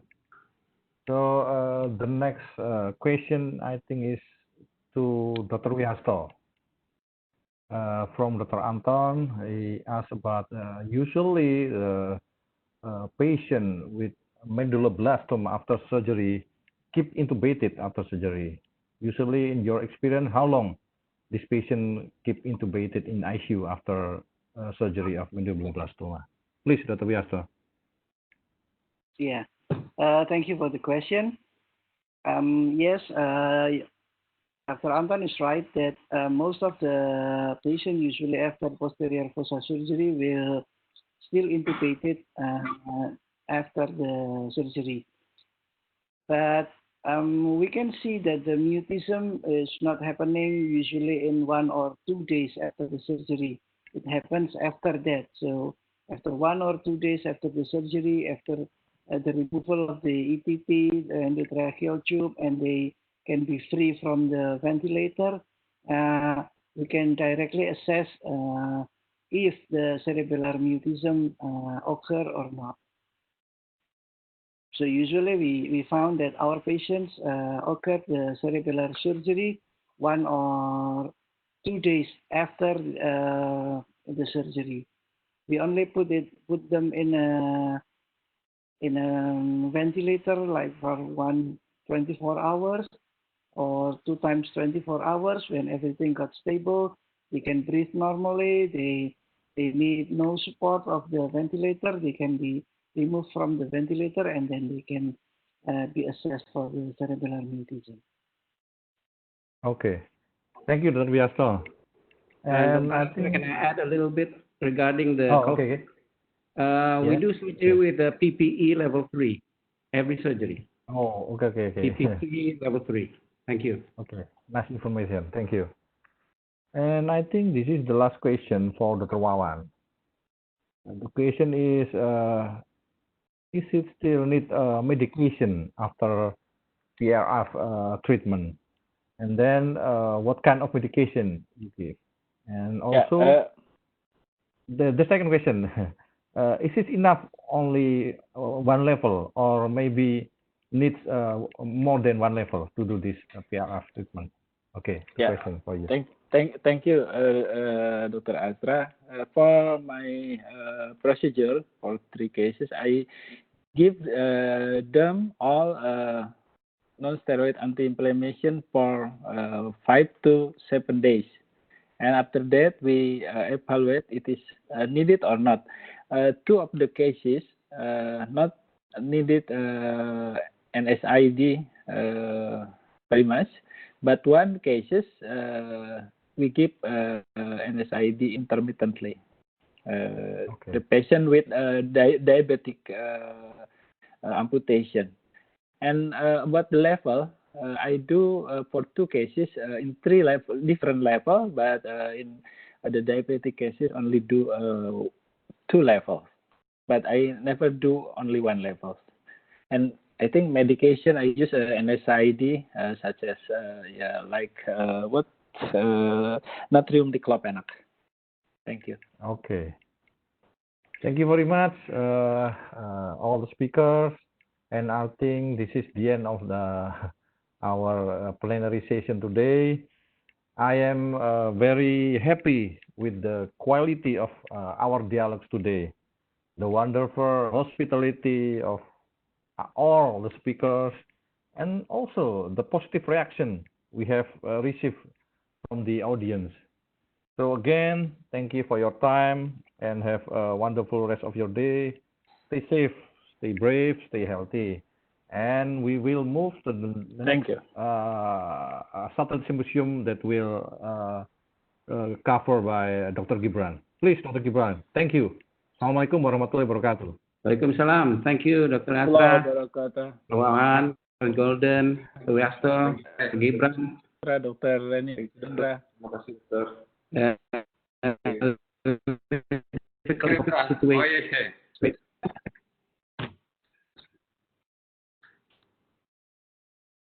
So thank you all. We will finish our morning plenary session, and for the next 30 minutes, it's time for a break, and we will continue our satellite session at maybe you all guys have the link for the satellite session. You can move to another session. It's based on your preference. We will put the link on the screen, and you can join from it. You can click the link from it. Okay. So after this, maybe we will continue to the promotional video, and then I will be off until 1 p.m. and we will see you again. Thank you, Gibran. Thank you, Good Dr. job.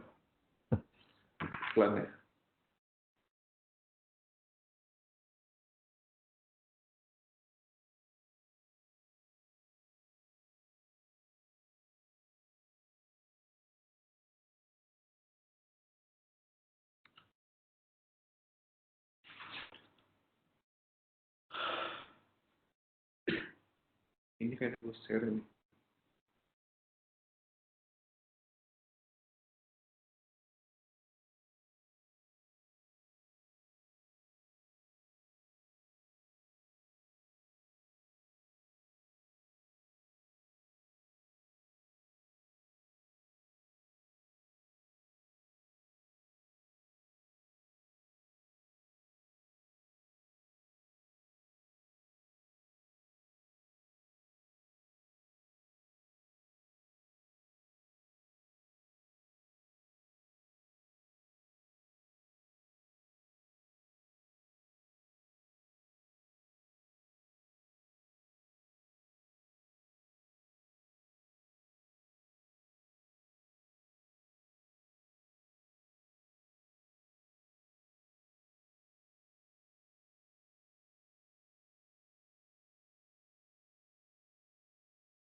Langsung drop 250. Ya, dia ini kok lagi pakai ini ya.